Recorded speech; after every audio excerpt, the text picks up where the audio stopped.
आए हुए सभी भक्तों का बहुत बहुत स्वागत, वंदन, अभिनंदन। सबको जय श्रीमन्नारायण, जय श्री कृष्णा, राधे राधे, जय गौरी गोपाल। कैसे हैं आप लोग? आप सदा स्वस्थ और सुखी रहें, यही भगवान से मंगल कामना है।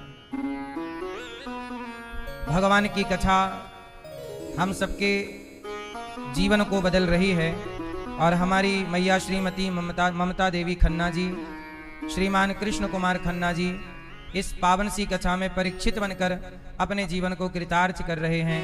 एक बार तालियां बजाकर कृष्ण कुमार खन्ना जी और ममता देवी जी के लिए स्वागत, वंदन, अभिनंदन करें आपका।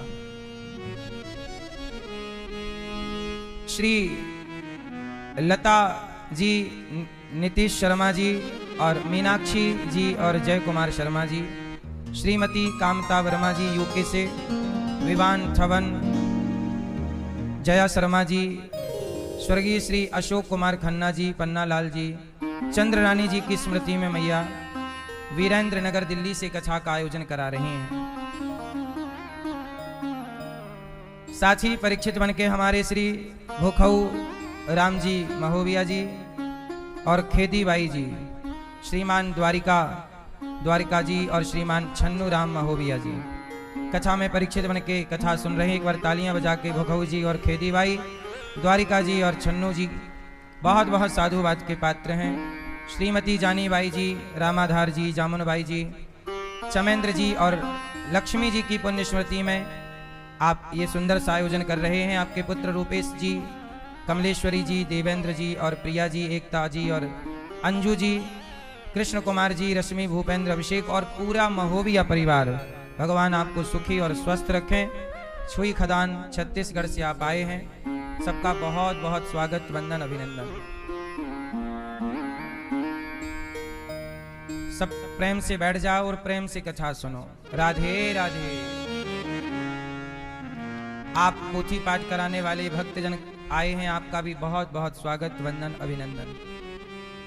आगामी पोथी पाठ पितृपक्ष में आप लोग भी करा सकते हैं। पितरों के निमित्त 26 सितंबर से 2 अक्टूबर तक पोथी पाठ रहेगा। फिर इसके बाद 4 अक्टूबर से 10 अक्टूबर दूसरा पोथी पाठ। तो आपके पितरों की जो भी तिथि जिस में आ जाए, आप उस तारीख को चुन करके और भागवत जी के पोथी पाठ करा सकते हैं। मैया, कल हम लोग कथा सुन रहे थे कि भगवान बाल लीलाएं करते हैं। कभी भगवान मटकी तोड़ देते हैं, कभी मक्खन चुरा लेते हैं। कल कथा में क्या सुना आपने? भगवान की एक उंगली ने क्या कमाल किया? गिरिराज जी को एक उंगली से उठाया। भगवान ने पहाड़ उठा लिया। क्या उठा लिया? अच्छा ये बताओ, आपके जीवन में भी कोई पहाड़ है क्या? क्या आपके जीवन में कोई पहाड़ है क्या? परिवार, समाज, जिम्मेदारियों का पहाड़। तो ये जिम्मेदारियों का पहाड़ आपने उठा रखा है। भैया, आपके जीवन में कोई पहाड़ है?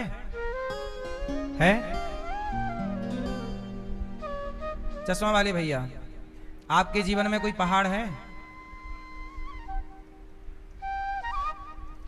कौन सा पहाड़ है आपके जीवन में? बच्चों का, परिवार का। ये पहाड़ किसने उठाया है? आपने। आप लोग भी बहुत जिम्मेदारियां उठाते हैं, क्यों? परिवार का पहाड़, जिम्मेदारियों का पहाड़। अब जब सोचिए कि आपने पूरा पहाड़ उठाया है तो आपको तकलीफ कितनी होगी। इसलिए कहता हूं, जब सबका पहाड़ भगवान उठाने को तैयार हैं तो आप अपना पहाड़ ट्रांसफर क्यों नहीं करते? प्रभु आप ही उठाओ। पहाड़ उठाने का काम किसका है? आपने झूठे ही उठा रखा है। इसलिए कहते हैं कि भगवान तैयार हैं आपका पहाड़ उठाने के लिए, परिवार का, जिम्मेदारियों का। आप उन पर भरोसा तो करें। आप भगवान पर क्या करें? जोर से। किस किस को पूरा भरोसा है भगवान पर? ठीक है।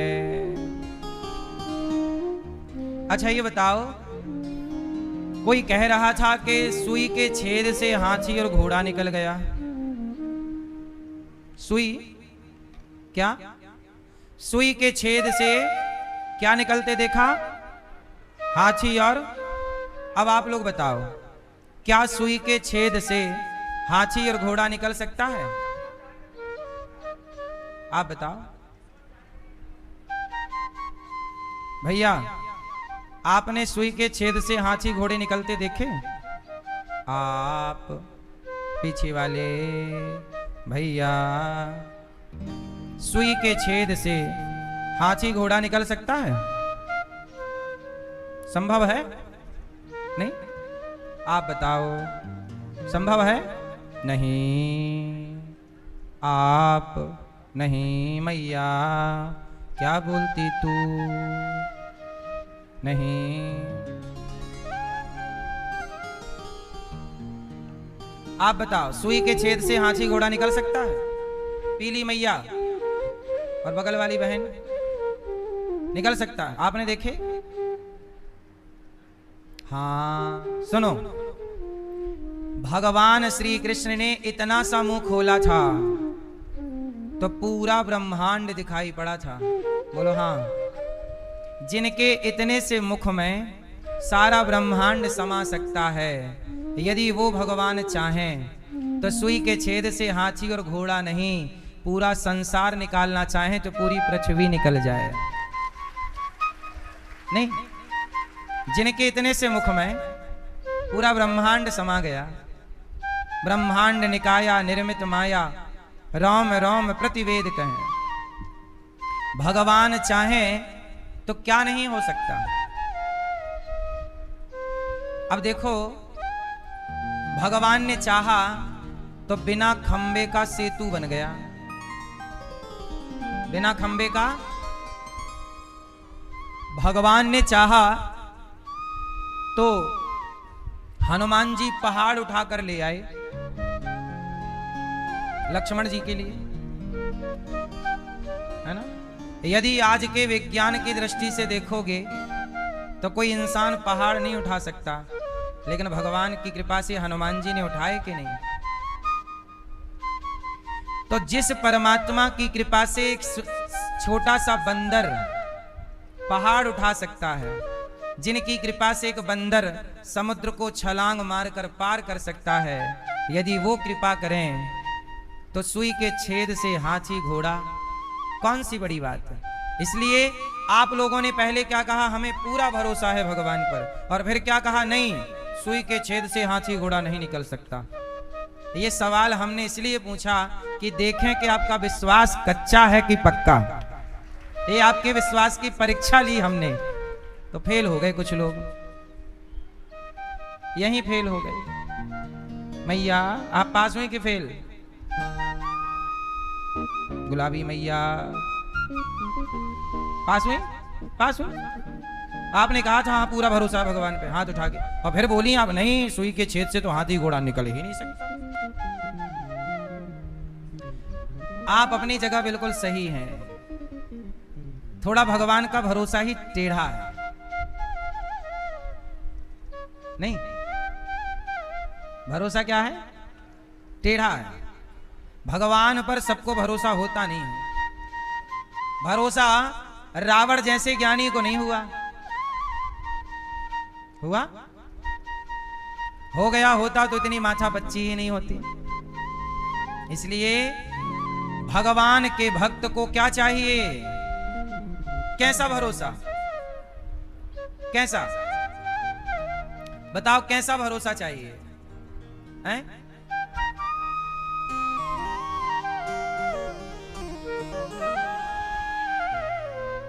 अच्छा ये बताओ, छोटा बच्चा रोता क्यों है? उत्तर दो। नहीं, आप सही कह रहे हैं पर उल्टा कह रहे हैं। छोटा बच्चा रोता इसलिए है क्योंकि उसे भरोसा है किस पर, कि रोएंगे तो कोई आएगा, मां आएगी दूध पिला देगी, तो वो भरोसे से रोता है, क्योंकि उसे और कुछ तो आता नहीं है, उसे और तो कुछ आता नहीं है, तो वो उसे गद्दा चाहिए, कंबल चाहिए, पानी चाहिए, रोटी चाहिए, कुछ भी चाहिए। मच्छर काट रहा है, वो उड़ा नहीं सकता, थप्पड़ मार नहीं सकता, वो रो सकता है, तो वो रोता है भरोसे से। किससे रोता है? भरोसे से रोता है कि मैं रोऊंगा कोई सुनेगा, जरूर आएगा, और उसका भरोसा कामयाब है कि नहीं? छोटा बच्चा जैसे भरोसा करता है अपनी मां पर, चलो मां मर जाए किसी बच्चे की तो भी बच्चा रोता है, और रोता है झाड़ियों में पड़ा बच्चा, उसे भरोसा है कि मैं रोऊंगा तो कोई आएगा और मुझे इस झाड़ी से उठाएगा। जैसे उस बच्चे को भरोसा है अपने रोने पर, ऐसे आपको भी उस बच्चे की तरह भरोसा होना चाहिए अपने भगवान पर, कि मेरे भगवान है ना, वो मुझे कभी किसी हाल में अकेला छोड़ेंगे नहीं। बच्चे की पुकार कोई तो सुनता है, ऐसे हमारी पुकार वो सुनेंगे क्यों नहीं? इसलिए भरोसा करिए। कौन सा भरोसा करेंगे? बच्चे की तरह, पक्का वाला। भरोसा भी दो तरह का होता है, एक कच्चा और एक पक्का। कौन सा भरोसा सही है? भगवान पर पूरा अटूट विश्वास। क्या विश्वास? जोर से। नरसिंह जी को भरोसा था कि भगवान आएंगे, और नानी बाई का मायरा भरने आए कि नहीं? बोलो। प्रहलाद जी को भरोसा था भगवान आएंगे, खंबा तोड़कर आए कि नहीं? शबरी को विश्वास था, घोर जंगल में रहती थी, घोर जंगल, लेकिन उस जंगल में बैठी शबरी को क्या था? क्या था? हाँ, भरोसा था। झाड़ू लगाती पूरे जंगल में, राम जी आएंगे, जंगल को जाऊंगी और जंगल में जाकर मीठे मीठे बेर लाऊंगी और बेरों का भोग अपने राम को लगाऊंगी। और वो झाड़ू लगाती इस भरोसे से कि कभी तो राम के दर्शन होंगे, और जब इस भरोसे से वो झाड़ू लगाई तो देखो भरोसे को खरा करने के लिए प्रभु आए कि नहीं? इसलिए आपका काम है पक्का भरोसा करना, और भगवान का काम है उस भरोसे पर खरा उतरना। वो खरा तब उतरेंगे, वो तो खरे हैं, आपका भरोसा भी तो खरा होना चाहिए। सही है? अच्छा सच बताओ, भगवान के आने में देर है कि आपके भरोसा करने में देर है, बुलाने में? किस में देर होती है? भरोसा नहीं होता। आजकल लोगों को क्या नहीं होता? विश्वास नहीं है। भगवान ने एक उंगली से पूरा गोवर्धन उठाकर सारे ब्रजवासियों को विश्वास दिलाया कि यहां आओ, बरसता हुआ पानी तुम्हारा कुछ भी नहीं बिगाड़ सकता। और सारे ब्रजवासी भरोसे से नीचे आए, भगवान ने सबकी रक्षा की। जैसे ब्रजवासियों को, गोपियों को भगवान पर भरोसा था, ऐसे ही हम सबको भरोसा करना होगा। हाँ, पूरा है, हाँ पूरा है भरोसा, मेरी हार नहीं होगी। भगवान अपने भक्त को हारने नहीं देते।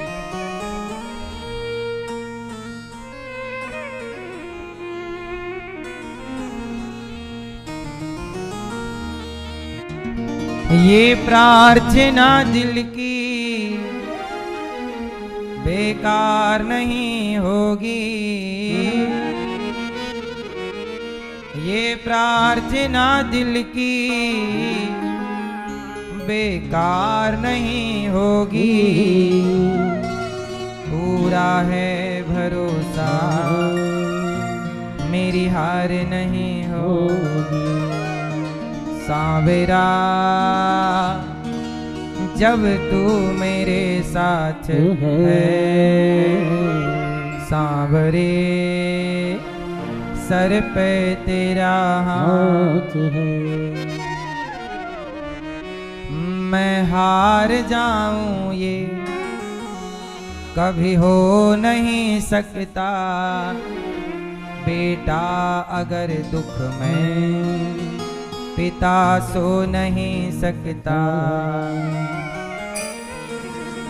मैं हार जाऊं ये कभी हो नहीं सकता, बेटा अगर दुख में पिता सो नहीं सकता।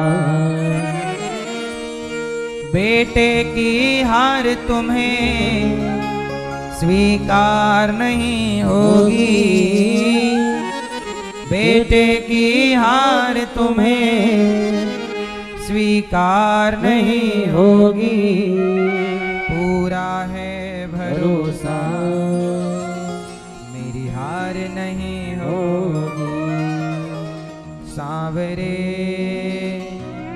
जब तू मेरे साथ है, सांवरे सर पे तेरा हाथ है। भगवान पर भरोसा मां शबरी ने, द्रौपदी ने जब किया, ऐसे ही पक्का वाला भरोसा रखा करो, काम किया करो, जगत का भरोसा किया करो जगन्नाथ में। आप लोग क्या करते हैं, किसी लड़की पे भरोसा कर लिया, किसी लड़के पे भरोसा कर लिया, किसी रिश्तेदार पे भरोसा कर लिया, और वो आपके पैसे लेके चली गई या चला गया, धोखा दे गई या धोखा दे गया।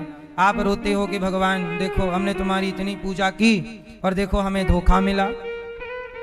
आप लोग आरोप किससे लगाते हैं? भगवान का सवाल आपसे है। अब भगवान की तरफ से मैं आपको एक सवाल पूछता हूं, ये बताओ कि भगवान ने कब कहा कि तुम किसी लड़की पे भरोसा करो? भगवान ने कब कहा कि तुम किसी लड़के पे भरोसा करो? भगवान ने कब कहा कि तुम जगत पे भरोसा करो? भगवान सदा यही तो कहते हैं, पगले मुझ पे भरोसा कर। लेकिन आप हैं कि भगवान पे भरोसा नहीं करेंगे, पड़ोसन पे भरोसा कर लेंगे, और बाद में फिर गाते फिरेंगे कि दिल मेरा तोड़ दिया उसने, बुरा क्यों मानूं। बाद में आप रोते हैं कि उसने दिल तोड़ दिया, उसने धोखा दे दिया। भाई उस पर भरोसा करने को कहा किसने था? क्यों किया? जब चिल्ला चिल्ला के चीख चीख कर कह रहे हैं हमारे सनातन के आचार्य गुरुजन संतजन और शास्त्र वेद कह रहे हैं कि जगत भरोसे के योग्य नहीं है, तो क्यों करते हो? क्यों करते हो? चिल्ला के यही ना समझा रहे हैं तुम्हें कि संसार भरोसे के योग्य नहीं है, लेकिन आप हैं कि आपको भरोसा जगत में ही करना है। जगत के साथ संबंध अच्छे रखो, जगत के साथ व्यवहार अच्छा करो, भरोसा पूर्ण भगवान पर होना चाहिए। मेरा भरोसा भगवान पर है। ईश्वर पे भरोसा कभी कम ना हो। अच्छा ये बताओ, हम आप पर भरोसा करेंगे, हमारा फायदा क्या है? आप अपने बेटे पे भरोसा करते हैं, क्या फायदा है? बेटे को संस्कार दे दो, टैलेंट दे दो, भरोसा करने की जरूरत नहीं है। भरोसा करके भी पाओगे क्या? क्या पाओगे? क्यों? आप किसी पर भरोसा करिए, मान लो कि आपका है किसी पर भरोसा, तो भरोसा करके भी पाओगे क्या? नहीं। अच्छा ये बताओ, कैकेयी माता ने भरत जी का भरोसा तोड़ा कि नहीं? कैकेयी माता ने दशरथ जी का भरोसा तोड़ा कि नहीं? कैकेयी माता ने कौशल्या माता का भरोसा तोड़ा कि नहीं? रावण ने मंदोदरी का भरोसा तोड़ा कि नहीं? बाली ने सुग्रीव का भरोसा तोड़ा कि नहीं? ये संसार पे आप ही क्यों? भरोसा किसने किसका नहीं तोड़ा? ये दुनिया भरोसे के योग्य नहीं है। एक बात कहें, इस संसार को संदेह की नजर से देखा करो।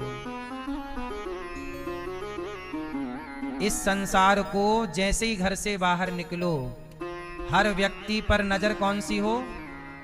जोर से, जोर से, संदेह की नजर।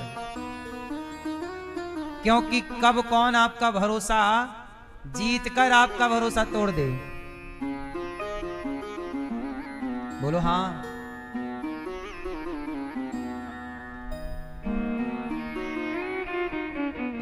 धुरंधर मूवी देखी कि नहीं? पाकिस्तान में जाकर सबका भरोसा जीत कर, और भरोसा टूटा कि नहीं? ऐसे आपके देश में भी तो कोई पाकिस्तानी आ सकता है धुरंधर बनके।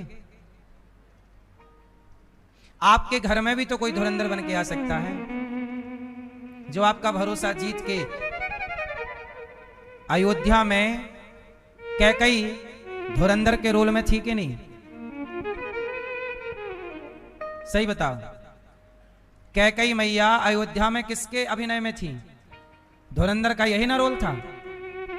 बोलो हाँ कि ना? कौन कौन सोच सकता था कि कैकई षड्यंत्र रच सकती हैं? कौन सोच सकता था कि मंथरा के भड़कावे में कैकई मां आ सकती? वो कैकई मां जिन्होंने राम को अपना दूध पिलाया है, जिन्होंने राम को पाला पोसा नहलाया धुलाया, पुत्र से अधिक प्रेम, भरत जी से अधिक प्रेम, पर कैकई मां ने धोखा दिया कि नहीं? जोर से।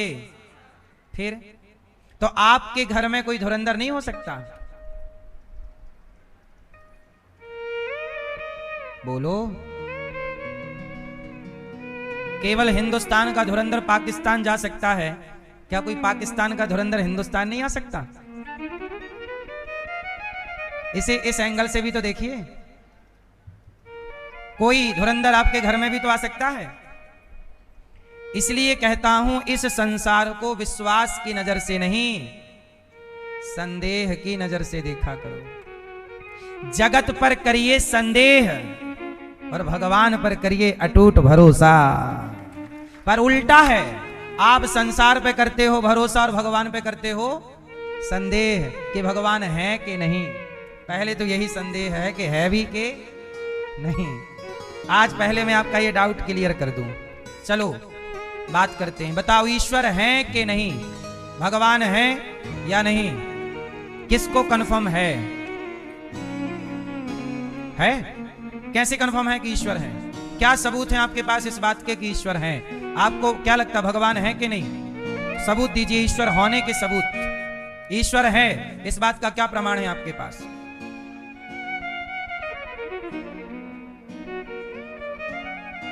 ठीक है, भैया बताएंगे, चश्मा वाले पीले भैया।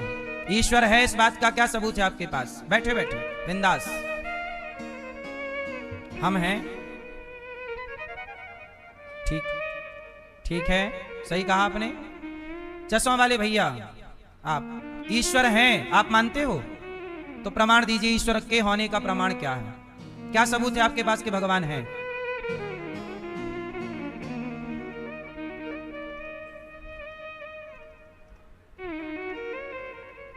ठीक है, हो गया। ए मोबाइल वाली मैया सुन लो मेरी मां।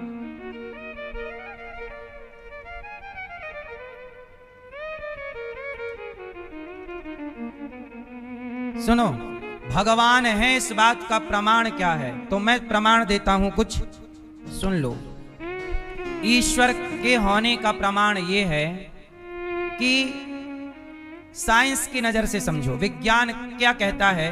विज्ञान कहता है कि वस्तु है तो बनाने वाला जरूर होगा। जैसे ये माइक है तो इसे बनाने वाला जरूर होगा। आपने चश्मा पहना है तो चश्मा है तो बनाने वाला भी जरूर होगा। आपने कपड़े पहने, कपड़ा है तो बनाने वाला जरूर होगा। ऐसे चींटी है, हाथी है, कुत्ता है, बिल्ली है, ये सृष्टि है तो इस सृष्टि को बनाने वाला जरूर है। और जो है उसी का नाम भगवान है। उसे साइंस एनर्जी कहती है, साइंस उसे पावर कहती है। विज्ञान ने उसे क्या कहा? Power, energy. हमने आध्यात्मिकता ने उसे ईश्वर कहा, परमात्मा कहा। और सरल कह दिया राम और सरल कर दिया कृष्ण। वही परमात्मा है। उसी को, उसी एक शक्ति को मुसलमान अल्लाह समझते हैं, उसी शक्ति को ईसाई यीशु समझते हैं। तो शक्तियां सब समझते हैं, पावर को सब समझते हैं, पर सबकी अपनी भाषा अलग अलग है, सबका अपना स्वरूप अलग अलग है, सबकी मान्यता अलग अलग है, पर सबकी मान्यता अलग अलग है, पर मान्यता है सबकी। उस मान्यता का नाम सबका अलग अलग है। ठीक है, तो ईश्वर है, पहले ये कन्फर्म कर लो कि ईश्वर है। यदि ना होता तो जरा बताओ कि आपके घर में कोई ना हो तो क्या आपका घर सुव्यवस्थित रह सकता है? फिर तो ये संसार कोई तो है जो समय पे बारिश करते हैं, समय पे गर्मी सर्दी बारिश ऋतुएं बदलती हैं, और हर ऋतु का एक अपना सुख है। वर्षा ऋतु है, ग्रीष्म ऋतु है, शरद ऋतु है, बसंत ऋतु है, हर ऋतु का अपना आनंद है। कोई तो है जो मौसम को बदल रहा है। अच्छा ये बताओ, अभी सर्दी थी, अब गर्मी आ गई, बारिश आ गई, कोई है तो चेंज कर रहा सब चीजें। ये संसार, सूर्य समय से आ रहे हैं, समय से जा रहे हैं। साइंस कहता है पृथ्वी अपनी धुरी पर घूम रही है, पृथ्वी अपनी धुरी पर घूम रही। तो ये बताओ भाई साहब, घूम तो रही है मान लिया, पर घुमा तो कोई रहा है? यदि कोई घुमाता नहीं तो घूमती कैसे? यदि पृथ्वी घूम रही है तो घुमाने वाला कोई है भैया? पृथ्वी घूम रही है तो इसे घुमाने वाला कोई है। इसी शक्ति को कहते हैं परमात्मा। और वो भगवान कितने विराट हैं कि जिस पृथ्वी पर हम रहते हैं ना, ऐसी भगवान की करोड़ों पृथ्वियां और हैं। साइंस भी इस बात को मानता है कि आकाश गंगाएं कितनी हैं, गिना नहीं जा सकता। और उस आकाश गंगा में, एक आकाश गंगा में हम पृथ्वी, इसका सूर्य अलग, चंद्रमा अलग, पृथ्वी अलग, अन्य ग्रह उपग्रह अलग अलग हैं। एक आकाश गंगा को समझ पाना कठिन है, ऐसी सैकड़ों आकाश गंगाएं हैं। इसी बात को तुलसीदास जी ने रामचरितमानस में लिखा है कि ब्रह्मांड निकाया निर्मित माया, रोम रोम प्रति वेद कहें। वेद कहते हैं कि आपके जैसे शरीर में रोमे होते हैं और धूल उड़ रही हो, तो आपके शरीर पर धूल के कण जब जमते हैं तो आपने कभी ध्यान से देखा हो, हर रोम पर आपके एक एक रोम पर एक एक धूल का कण धर जाता है ना? जैसे आपके रोमे पर एक धूल का कण टिका है, ऐसे भगवान के शरीर पर करोड़ों रोमे हैं और हर एक रोमे पर एक एक पृथ्वी है, एक एक ब्रह्मांड है। ये भगवान की विराटता है, इसलिए विराट है परमात्मा। भगवान कैसे हैं? अणोर अणियान महतो महीयान। छोटे से छोटे अणु परमाणु और बड़े से बड़े विशाल काय भयं पर्वताकार शरीरा। छोटे से छोटे और बड़े से, तो भगवान है, इस बात की पुष्टि है। हमारे पास सबूत हैं ईश्वर के होने के। आपके पास सबूत हैं क्या ईश्वर के ना होने के? सबूत पेश करने होंगे। कुछ लोग कहते हैं हम ईश्वर को नहीं मानते। चलो नहीं मानते तो नहीं मानते, तो ईश्वर के ना होने का प्रमाण तो दो। हम देंगे प्रमाण कि ईश्वर है, तुम दो प्रमाण के नहीं है। सही है? मैया कहां प्रमाण लेने चली? अच्छा आओ जल्दी लेके, मैं आती हूं अभी प्रमाण लेके।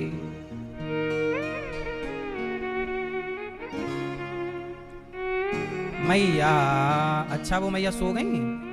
इन्हें देख कर सो रहे हैं सभी। मैया इन्हें देख कर सो रहे हैं सभी। मैया तुम सोओगी, सब सो जाएंगे। तुम्हें देख कर सो रहे हैं सभी।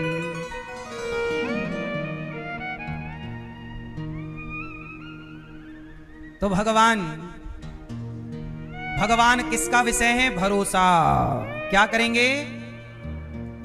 आज भगवान श्री कृष्ण ने एक लीला की, गिरिराज जी को उठाया, पुनः स्थापित कर दिया और माना कि भगवान कहते हैं कि मैं सबका पहाड़ उठाने को तैयार हूं, बस आप निश्चिंत हो जाइए। तो भरोसा करिए भगवान पर, जगत के ऊपर भरोसा नहीं। जगत को किस नजर से देखेंगे? जोर से। किसी पर आंख बंद करके भरोसा मत करिए। कोई भी व्यक्ति आपको हानि पहुंचा सकता है। किसी पर भी भरोसा करके अपनी बेटियां किसी को मत सौंपिए।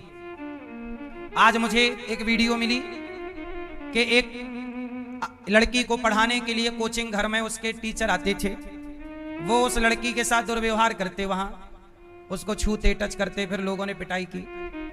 तो आपके घर में ही आपकी बेटी को कोचिंग पढ़ाने के बहाने कोई आके और उसको परेशान कर सकता है। ये बात सही है कि गलत है? और ये वाक्य आपने भी सुने होंगे बहुत सारे। इससे क्या पता लगता है कि कोई भरोसे के योग्य काम तो कराना है, पर भरोसा के साथ नहीं। साहब आप अपना काम करिए और एक सिस्टमैटिक डिस्टेंस मेंटेन हो हर चीज का। सही है कि गलत है? आज का युग वो युग नहीं है कि आंख बंद करके आप भरोसा कर लें। सही है? कहते ना, जरा सी नजर हटी और दुर्घटना। तो आपको चाहिए कि जगत को संदेह की दृष्टि से देखें और जगन्नाथ को श्रद्धा की दृष्टि से देखें। जगत संदेह से और जगन्नाथ श्रद्धा से देखे जाएं। भगवान में श्रद्धा की नजर हो और जगत पर जोर से संदेह की नजर। भरोसा करना है माता पिता पे करिए, पति पत्नी पे। अब पति पत्नी का भी कहने में थोड़ा संकोच है, क्योंकि उसने किया तो था भरोसा, ले जाके पहाड़ से फेंक के आ गई, नहीं धक्का मार दिया। एक और पत्नी ने अपने पति को नींद की गोली खिलाई और सांप लाके डसवा दी। बोलो हाँ। फिर पुरुषों ने भी अत्याचार किए हैं। दहेज के चक्कर में स्त्री को जिंदा जला दिया, मिट्टी का तेल कैरोसिन डाल करके। तो पुरुषों ने स्त्रियों पर खूब अत्याचार किया, अब स्त्रियां भी बदला ले रही हैं अपना। तो भरोसे के योग्य अब कौन किसको कह दे? हम किसका नाम ले लें बताइए? पति का नाम ले लूं क्या? पत्नी का नाम ले लूं क्या? बेटे का नाम? बेटा भी आजकल मां को घर से निकाल दे रहे हैं। बेटियां भी, किसका नाम? बेटियां। गौरी गोपाल में एक मां आखिरी सांस ले रही है, एक बेटी है, देखने भी नहीं आ रही है। तो भरोसे के योग्य केवल भगवान है। आप मेरी बात से सहमत हैं कि नहीं? कितने लोग सहमत हैं कि भरोसे के योग्य केवल ईश्वर हैं? माता पिता भी उस लिस्ट में हैं। माता पिता भी भरोसे के योग्य हैं, नो डाउट। पर कुछ केसों में, अब जैसे कैकई भी मां है और हिरण्यकश्यपु भी बाप है, लेकिन ये बाप ने बेटे के भरोसा तोड़ा, बेटे को जिंदा जलाना चाहा होलिका के गोद में बिठा के। बोलो हाँ। इतिहास से ना देखा जाएगा? प्रहलाद के बाप ने, प्रहलाद जी के पिता ने अपने पुत्र को जिंदा जलाना चाहा कि नहीं? तो भरोसा केवल ईश्वर का। यदि बहुत गहराई से समझेंगे तो एक ईश्वर का, ऊपर ऊपर देखेंगे तो माता पिता भी भरोसे के योग्य हैं, करना ही चाहिए। ये सृष्टि इसी से चल रही है, ये व्यवहार है। आज सारी गोपियां ग्वाल वाल सबकी रक्षा प्रभु ने की, गोवर्धन उठाकर स्थापित किया, सारे ब्रजवासियों को वैकुंठ का दर्शन कराया। आज यमुना के तट पर भगवान ने बांसुरी बजाई। भगवान पिता रात्रि शरदोत्फुल्ल मल्लिका वीक्षरन्तुं मनश्चक्रे योग माया मुपाश्रितः। भगवान पिता रात्रि शरदोत्फुल्ल मल्लिका वीक्षरन्तुं मनश्चक्रे योग माया मुपाश्रितः। आज भगवान ने गोपियों को बांसुरी बजा करके बुलाया, सारी गोपियों को बुलाया, आओ राधा ललिता विशाखा चंपकलता, आओ आओ आओ। आज भगवान जानते हो क्या करना चाहते हैं? आज भगवान अपनी गोपियों को बुलाकर गोपियों की तपस्या का फल देना चाहते हैं। अच्छा ये बताओ, आप लोग इतनी भक्ति करते हो, आप लोग इतनी पूजा करते हो, पाठ करते हो, भक्ति करते हो, ये बताओ, ये पूजा पाठ जप तप व्रत उपवास, इस सब का फल क्या है? पूजा पाठ जप तप तीर्थ यात्रा पुण्य का फल क्या है? आंसर क्या है? फल क्या? ये कौन कर रहा? क्या है फल इसका? आप इतनी पूजा करती हो मैया, भैया आप लोग तीर्थ यात्रा इतना जब तब सब दान पुण्य करते हो, इसका फल क्या है? जोर से, इसका फल क्या है? क्या है? इसका फल है भगवान की प्राप्ति। आप जो भी जप तप पुण्य उपवास व्रत दान पुण्य करते हैं, इस सब का फल क्या है? भगवान की प्राप्ति। आपको क्या होगी अंत में? भगवत प्राप्ति, भगवान की प्राप्ति। और याद रखना, जिस दिन भगवान आपको मिलेंगे, उस मिलन के दिन को कहा जाएगा रास। उस दिन को क्या कहा जाएगा? क्या कहा जाएगा? तब भगवान गोपियों के संग क्या रचाते हैं? रास। रास किसे कहते हैं? ये भैया बताएंगे, सफेद टी शर्ट वाले, सफेद शर्ट वाले, बताओ बेटा, रास किसे कहते हैं? सुनो, जब भगवान अपने भक्तों की तपस्या का फल देते हैं, तो फल कैसे देंगे? मिलकर। आपकी तपस्या, आपके जप तप उपवास का फल भगवान जब देंगे, आपके दान पुण्य का फल जब भगवान देंगे, तो मिलकर ही तो देंगे। कैसे देंगे? जोर से, आपको मिलकर। और जिस दिन आपको मिलेंगे, आपको आपके पुण्य का फल देंगे, तो भगवान आपसे मिलेंगे, और उस मिलन का नाम होगा रास। तो जिन गोपियों ने बड़ा पुण्य, अच्छा अब प्रश्न ये खड़ा है कि भगवान ने रास किनके संग रचाया? जोर से, जोर से। हाँ, भगवान रास किसके संग रचाए? गोपियों के संग। ये गोपियां कौन हैं? आप पुरुष हैं कि स्त्री हैं? आप पुरुष। आप पुरुष हैं कि स्त्री हैं? पुरुष। भैया आप पुरुष हैं कि स्त्री? पुरुष। भैया आप पुरुष हैं कि स्त्री? चश्मा वाले पुरुष। भैया आप पुरुष हैं कि स्त्री? पुरुष। फिर आप में तो फिर बड़ा झंझट रहेगा। आप पुरुष ठहरे और भगवान रास रचाते हैं गोपियों के संग। इसलिए आपको ना, ये जो आपका पुरुष है, इसे किनारे करना होगा। शंकर जी अपना पुरुष कैलाश में छोड़े, वो साड़ी लपेटे और वृंदावन आ गए। हम गोपी बनकर आएंगे। शंकर जी अपना पुरुष कहां छोड़े? जोर से, कैलाश में। वो पार्वती जी से बोले, लगा के बिंदिया पहन के साड़ी, चाल चले मतवाली। और शंकर जी साड़ी पहनकर आए। क्या बनकर आए? क्या बनकर आए? ए भैया, क्या बनकर आए? हाँ, तो आप कह रहे हो पुरुष हैं, और यहां भगवान मिलेंगे गोपियों को। तो पुरुषों के लिए मैसेज है मेरा, वृंदावन आए हो तो पुरुष बनकर मत आओ। यहां क्या बनना है? गोपी। और गोपी का अर्थ साड़ी पहन लेने का नाम गोपी नहीं है, मांग भर लेने का नाम गोपी नहीं है, चूड़ी पहन लेने का नाम गोपी नहीं। गोपी मतलब गो मतलब इंद्रियां, गौ मतलब इंद्रियां, और पी मतलब पीना। जिन्होंने अपने अंदर की वासनाओं को, गलत इंद्रियों को, गलत इच्छाओं को पीकर समाप्त कर दिया, और गलत इच्छाएं मिट गईं, केवल एक इच्छा रह गई प्रभु को पाने की। जिसके अंदर प्रभु को पाने की एक इच्छा है, वही गोपी है। गोपी किसी स्त्री का नाम नहीं है, गोपी एक भाव है। गोपी के भाव से भगवान को देखा जाए। वृंदावन में एक बार मीराबाई आई। कौन आई? कौन आई? मीराबाई आई। तो यहां पर एक यमुना के किनारे घास की कुटिया बनाकर एक संत जी रहा करते थे। उनका नाम था ब्रह्मचारी जी। वो नंग धड़ंग रहते थे, संत थे, ब्रह्मचारी थे, और कपड़े पहनते नहीं थे, लंगोटी भी नहीं लगाते थे, पूरे दिगंबर, पूरे नग्न, निर्वस्त्र। वो यमुना जी नहाते, गले तक डूबकर केवल प्रभु का नाम जपते। बड़े संत थे, उच्च कोटि के। और वो यमुना जी, और यमुना जी के बगल में कुटिया, तो कुटिया पर बैठ के भजन करें, फिर यमुना जी में आधे डूब जाएं, भजन करें, बस इतना काम था। केवल भगवान कृष्ण का चिंतन चिंतन। एक बार मीराबाई ने नाम सुना कि ये ब्रह्मचारी जी बड़े उच्च कोटि के संत हैं, महात्मा हैं, चलो दर्शन कर आए।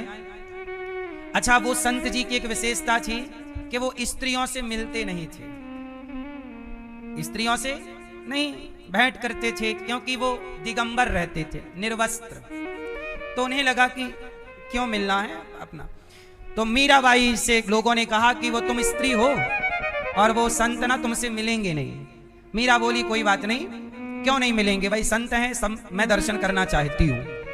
बोले नहीं, वो मिलेंगे नहीं आपसे। मीरा बोली मैं जाऊंगा, और मीरा जी ने जिद की और कुटिया पे पहुंच गई। तो संत जी अंदर बैठे जप कर रहे थे भगवान नाम का, कि तभी मीराबाई ने कुटिया के बाहर आकर उनके जो शिष्य थे, उनका जो परिकर था, उनसे कहा कि हमें ब्रह्मचारी जी से अर्थात पूज्य संत जी से भेंट करनी है। तो उनके चेलों ने कहा कि हमारे गुरुजी स्त्रियों से नहीं मिलते। तब मीराबाई ने सवाल किया, अच्छा तो गुरुजी से जरा पूछो कि क्या तुम्हारे गुरुजी पुरुष हैं? जाओ। अब गुरुजी सुन रहे थे, क्योंकि घास की कुटिया, बाहर बात चलेगी तो अंदर आएगी। अब मीरा के गुरुजी के शिष्यों ने क्या बोला कि हमारे गुरुजी स्त्रियों से नहीं मिलते। तो मीराबाई ने कहा कि तुम्हारे गुरुजी स्त्रियों से नहीं मिलते, तो क्या तुम्हारे गुरुजी पुरुष हैं? पूछो अपने गुरुजी से कि क्या आपके गुरुजी पुरुष हैं? तो अब चेलों ने जाके कहा, गुरुजी कोई मीरा नाम की स्त्री आई है और वो पूछ रही है कि आप पुरुष हैं। तो गुरुजी ने कहा, हाँ भाई हम पुरुष हैं, तभी तो स्त्री से नहीं मिलना चाहते। तो चेलों ने आके मीराबाई से कहा कि हाँ हमारे गुरुजी पुरुष हैं। तो मीराबाई ने कहा कि ये बताओ, मैंने तो सुना था कि वृंदावन में एक ही पुरुष रहता है जिसका नाम कृष्ण है, ये दूसरा पुरुष कब से आ गया वृंदावन में? वृंदावन में तो आज तक एक ही पुरुष है। क्या नाम है उस पुरुष का? श्री कृष्ण। वंदे महापुरुष ते चरणारविंदम। एक ही पुरुष है भगवान, ये दूसरा। और जैसे ही मीराबाई की ये बात सुनी तो वो जो साधु थे वो समझ गए कि अभी तो मेरे अंदर मैं पुरुष हूं, ये घमंड है, और जब तक ये घमंड रहेगा प्राप्ति कैसे होगी। दौड़ करके गए और मीराबाई के चरणों में वो ब्रह्मचारी जी गिर गए। कहा, माता आपने मेरी आंखें खोल दी, मैं इस घमंड में था कि मैं पुरुष हूं।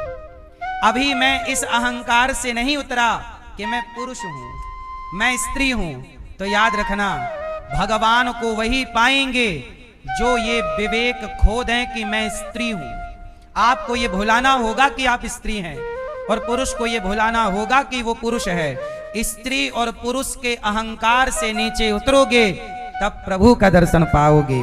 तो जो गोपियां स्त्री के अहंकार से उतर गईं उनका नाम गोपी, और जो पुरुष के अहंकार से नीचे उतर गए, शंकर जी अपना पुरुष कहां छोड़ के आए? कैलाश। और दौड़ कर क्या आए? हनुमान जी गोपी बनकर आए, नारद जी गोपी बनकर आए, शंकर जी गोपी बनकर आए। ये मेरी माँ, ये गोपी और कृष्ण का मिलन, यही रास है। आज के लोगों ने इस रास का सही अर्थ नहीं समझ पाए, तो रास को लोगों ने बोला कि तुम करो तो रास लीला, हम करें तो कैरेक्टर ढीला। आजकल के बॉलीवुड के लोगों ने भगवान कृष्ण के रास को कैरेक्टर ढीला से जोड़ दिया। क्यों? क्योंकि खुद का कैरेक्टर ढीला है, तो उसी दृष्टि से भगवान को देखते हैं। भगवान तो भगवान है ना। अच्छा ये बताओ, तुम करो तो रास लीला, हम करें तो कैरेक्टर ढीला, तो रास लीला को किससे कनेक्ट कर दिया? जोर से, चरित्र से, कैरेक्टर से। अब ये बताओ कि क्या रास लीला में किसी गोपी का या कृष्ण का कैरेक्टर ढीला था? जोर से। तो जब ढीला नहीं था तो रास लीला को कैरेक्टर ढीला से क्यों जोड़ा गया? ये सवाल कभी बॉलीवुड से आपने किया? नहीं किया। ये क्या था? ये हमारे प्रभु का अपमान है बॉलीवुड की तरफ से। और इन्हीं अपमान करने वाले लोगों को आप अपना हीरो समझते हैं, जो आपको और आपके बच्चों को गुटखा खिलाएं, दाने दाने में केसर का दम, इन्हें आप लोग अपना हीरो कहते हैं। क्या ये हीरो हैं? बोलो। गुटखा खिलाने वाला यदि आपका हीरो है तो फिर आपकी आंखों में मोतिया बिंद हो गया है। क्यों भाई? यदि आपको जुआ खिलाने वाला हीरो है, आज जितने बॉलीवुड के सुपरस्टार हैं ये गुटके का, जुए का खूब प्रचार करते हैं, नहीं करते? तो जो गलत चीज का प्रचार करे, गलत चीज आपसे करवाए, वो आपका हीरो कैसे हो सकता है? आपके असली हीरो हैं हमारे भारत के संत, ऋषि, मुनि, जिन्होंने सनातन को बचाए रखा है। ये हमारे संत जन, ऋषि, मुनि हमारे असली हीरो हैं, जो आपको गुटखा से दूर रखना चाहते हैं, नशा से दूर रखना चाहते हैं, एक अच्छा इंसान बनता हुआ देखना चाहते हैं। मैया, हे मेरी मां, बार बार ना उठक बिठक लगाओ, एक बार जाओ, एक बार आओ, बैठे रहो या जाते रहो तो जाओ, शांति से बैठो, बार बार ना उठो। ए गुलाबी मैया, बैठ के पंखा झलका लो मेरी मां। पीछे आवाज आ रही है? हाँ। तो भगवान श्री कृष्ण ने गोपियों के संग क्या रचाए? रास। रास का मतलब भक्त और भगवान का मिलन। गोपी का मतलब इंद्रियों को समाप्त कर देना, अपनी इच्छाओं को समाप्त कर देने वाले का नाम गोपी। गोपी कोई स्त्री नहीं है और गोपी कोई पुरुष। ये स्त्री पुरुष के अभिमान से उठा हुआ और इस घमंड से नीचे आया हुआ जीव है। मैं पुरुष हूं, ये भी अहंकार है या नहीं भैया?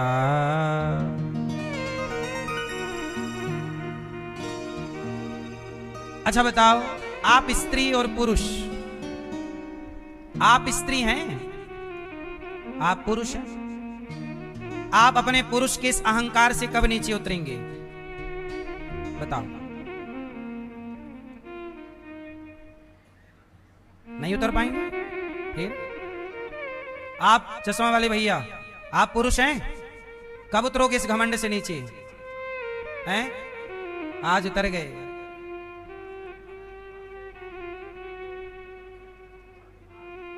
सही है। घर में आके आप स्त्री हो जाते हैं, होना ही पड़ता है। और स्त्री क्या हो जाती है? स्त्री बब्बर शेर हो जाती है। सही है, मजिस्ट्रेट वही है। कहां है मैया? इतना सताती हो।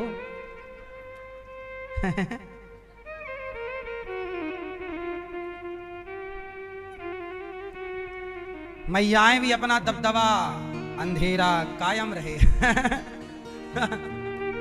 मैयाओं का अपना कायम है दबदबा। सम्राट किल्विस क्या बोलता था सम्राट किल्विस? अंधेरा।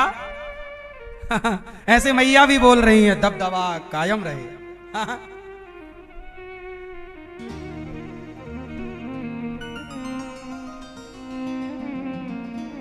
अच्छा है, होना भी चाहिए। और सुनो, पत्नियों से थोड़ा डरते रहो। नहीं, हम ऐसे नहीं कह रहे हैं, भगवान नारायण भी लक्ष्मी जी से डरते हैं। राधा जी के चरण भगवान कृष्ण दबाते हैं। राधा जी के चरण कौन दबाते हैं? हाँ, जो राधा नाम ना हो तो रसराज विचारो रोतो, ना हो तो कृष्ण अवतार जपे जा राधे राधे। तो हमारे भगवान नारायण है ना, वो भी लक्ष्मी जी जब गुस्सा हो जाती हैं तो भगवान डर जाते हैं। एक बार लक्ष्मी जी नाराज होकर तिरुमला चली गई। कहां चली गई? तिरुमला। तिरुमला मतलब जहां तिरुपति बालाजी जिस पर्वत पर विराजे हैं, उस पर्वत का नाम है तिरुमला। तिरुपति बालाजी जिस पर्वत पर विराजे हैं उसका नाम क्या है? तिरुमला पर्वत। तो एक बार लक्ष्मी जी नाराज होकर तिरुमला चली गई, और जब नाराज हुई तो भगवान बैकुंठ छोड़ दिए। हाँ, वो पत्नी के पीछे पीछे गए। कहां हो देवी, मान जाओ मान जाओ। क्योंकि लक्ष्मी के बिना वैकुंठ की शोभा नहीं है, लक्ष्मी के बिना वैकुंठ की शोभा नहीं है। ऐसे आपकी धर्म पत्नी के बिना आपके घर की शोभा भी नहीं है। इसलिए आपकी पत्नी साक्षात लक्ष्मी है और आप साक्षात नारायण हैं। इस भाव से अच्छा ये बताओ, जब आप पति पत्नी की लड़ाई होती है कौन किसे मनाता है? कौन किसे मनाता है? आपकी होती है लड़ाई? दादाजी आपकी होती है लड़ाई? नहीं होती। आपकी कौन मनाता है? हाँ, तुम ही मनाया करो। स्त्री पुरुष में जब भी लड़ाई हो तो पुरुष को ही मनाना चाहिए, क्योंकि स्त्री बेचारी रूठती ही इसलिए है कि पुरुष मनाए, पर पुरुष मनाते ही नहीं है। लक्ष्मी जी रूठती हैं तो भगवान नारायण पीछे पीछे भागते हैं। अच्छा चलो, अच्छा क्या इच्छा है बताओ, क्या पूरी करें? तब भगवान हमारे ना मिठाई खिला के लक्ष्मी जी को मनाते हैं, ये खा लो मिठाई, चलो। इसलिए भगवान को मीठे का भोग ज्यादा लगता है। हर जगह मंदिरों में देखा ना, मिश्री का भोग, चिरौंजी का भोग, मीठे का, क्योंकि भगवान को मीठा प्रिय है। और मीठा भगवान नारायण को तो है, अपने पास स्टॉक में रखते हैं कि कभी रूठ गई तुरंत निकाल लेंगे। तो आप भी मिठाई की एक पीस अपने पास रखे रहा करो। तो इस तरह से नारी का हमारे यहां सम्मान बहुत ज्यादा है सनातन में। भगवान जानते हो, भगवान नारायण लक्ष्मी जी को कहां बसाते हैं? बताओ कहां? कहां में? कहां? अपने हृदय में। इसलिए जब भृगु जी ने भगवान नारायण को छाती पर लात मारी तो वो लात भगवान को नहीं लगी, लक्ष्मी जी को लगी, क्योंकि लक्ष्मी जी विराज। इसलिए वो रूठी कब? जब लात भृगु जी ने मारी और भगवान ने चरण पकड़ के भृगु जी से कहा, आपके चरण बड़े कोमल हैं, चोट तो नहीं लगी? लक्ष्मी जी बोली, वाह, हमें लात पड़ गया और आप बाबा जी के पांव सहला रहे हो? हम नहीं रहेंगे, अब जा रहे हैं, आप लात पड़वाते रहते हो। तब रूठ के गई तिरुमला। तब भगवान मनाने गए तो अब वहां गजब हो गया। भगवान मनाने गए लक्ष्मी जी को और वहां पद्मावती पसंद आ गई। भगवान जी को कौन पसंद आ गया? पद्मावती जी। और पद्मावती जी से विवाह कर लिया। और जब विवाह किया तो लक्ष्मी जी और हमें मनाने आए, एक और घरवाली ले आए। ये गजब मना रहे हो। और जब वहां पे पद्मावती से विवाह किया, ये पद्मावती कौन है? मैंने कई बार आपको कथा सुनाई है विस्तार से। रावण ने जिन सीता को चुराया, रावण ने किनको चुराया? तो रावण ने सीता जी, अच्छा ये बताओ, रावण ने असली सीता जी चुराई कि नकली? छाया सीता। किसको सुख चुराया? छाया सीता। तो जो छाया सीता थी, असली सीता कहां थी? अग्नि में वास था। असली सीता कहां थी? अग्नि में। और रावण ने जिन सीता को चुराया वह छाया सीता थी। और वो छाया सीता का अभिनय कौन कर रहा था? पद्मावती, जो आज जिनका, इनका नाम था पिछले जन्म में वेदवती। ये ब्रह्मा जी की पुत्री हैं। क्या नाम है? वेदवती। ये वेदवती तपस्या कर रही थी कि मुझे राम पति के रूप में चाहिए। तपस्या कर रही थी कहां? हिमालय में। एक सरोवर था, सरोवर के तट पर बैठकर तपस्या। संयोग से वहां पर रावण आ गया। एक वेदवती नाम की स्त्री है जो कि बहुत सुंदर है। रावण आ गया। रावण घूमता रहता था। रावण उस सरोवर के पास पहुंचा तो वहां देखा कि एक सुंदर सी स्त्री बैठी है। तो रावण तो जहां स्त्रियां दिख जाएं तो चला जाता था। तो रावण चला गया और रावण ने तपस्या कर रही वेदवती जी के बाल बहुत सुंदर, जब उनका स्वरूप है तो बाल भी सुंदर होंगे। तो रावण ने उनके बालों पे उंगलियां डाली और बालों को ऐसे ऐसे सहलाने लगा। और जैसे ही बालों को पकड़ा तो मां पद्मावती की तपस्या टूटी और नेत्र खुले। और जैसे ही नेत्र खुले तो दृष्टि पड़ते ही रावण भयभीत हो गया, दूर जाके खड़ा हो गया। मां पद्मावती ने तब हाथ में जल लिया सरोवर का और शाप दे दिया, मूर्ख, तूने मेरी तपस्या भंग की है, जा, आज के बाद तूने किसी स्त्री का अपमान, तूने किसी के बाल, किसी की स्त्री का स्पर्श तूने उसकी मर्जी के बिना किया, उसी दिन से तेरे सर्वनाश की गिनती चालू हो जाएगी। और तूने मेरी तपस्या भंग की है रावण, तेरे विनाश का मैं कारण बनूंगी। तूने मेरी तपस्या बिगाड़ी, मैं तेरा सब कुछ बिगाड़ दूंगी। रावण डर गया, चरणों में आ गया। ये तो कोई तपस्वी है, ये शाप दे के अभी बिगाड़ सकती है। रावण तो इतना तो जानता था रावण कि तपस्वियों से भिड़ना नहीं है, नहीं तो अभी नाश हो जाएगा। तो रावण चरणों में गिर पड़ा, माता माता माता क्षमा, अपराध हो गया, गलती गलती। क्षमा कर दो, बताइए आपका शाप कैसे दूर होगा। तब वेदवती जी ने कहा ठीक है, तू शरण में आया तो ये सुन, तू जिस स्त्री का हरण करेगा, यदि वह स्त्री तुझे एक बार करुणा की दृष्टि से, कृपा की दृष्टि से देख लेगी तो तू अमर हो जाएगा। जा। रावण चला गया। असली सीता जी को राम जी ने बिठा दिया अग्नि में, और यही वेदवती को राम जी ने बुलाया, वेदवती जी अब आपका काम चालू है, आ जाओ। वेदवती जी को बना लिया सीता, जिन्हें आप लोग छाया सीता कहते हैं। आप लोग क्या कहते हैं? छाया सीता। वो छाया सीता कौन है? वेदवती, और सीता बनकर आई, और वही सीता है। अच्छा, ये सीता भी नकली है, असली तो ये वेदवती है सीता। इसलिए सीता जी नकली है, इसलिए नकली मृग के पीछे आसक्त हो गई। सोने का मृग चाहिए, सोने का मृग भी नकली, तो नकली नकली पर प्रभावित है। सोने का मृग चाहिए।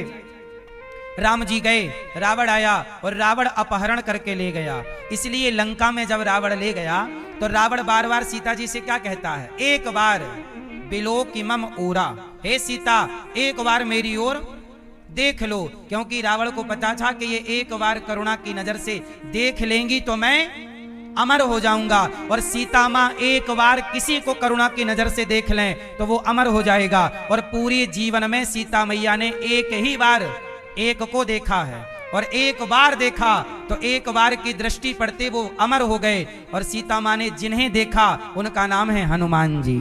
हनुमान जी लंका गए तो हनुमान जी पर सीता जी ने वही करुणा की दृष्टि डाली, और जब करुणा की दृष्टि डाली तो हनुमान जी क्या हो गए? अजर अमर गुण निधि सुत होहूं, करहूं बहुत रघुनायक छोहूं। जाओ बेटा हनुमान, तुम अमर हो जाओ। इसलिए चारों युग पर ताप तुम्हारा है प्रसिद्ध। तो हनुमान जी को चारों युगों की अमरता माता जगदम्बा मां भवानी सीता जी ने दी है। तो मां सीता की नजरों में ये जादू है। और ये जादू क्यों है? पतिव्रता नारी जिसे देख लेना।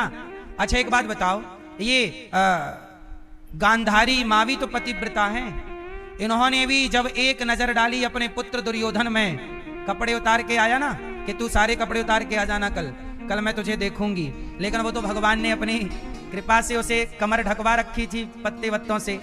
तो गांधारी जी ने भी पट्टी हटाई और भर नजर जब देखा तो क्या हो गया था? पूरा शरीर वज्र का, मतलब अमर।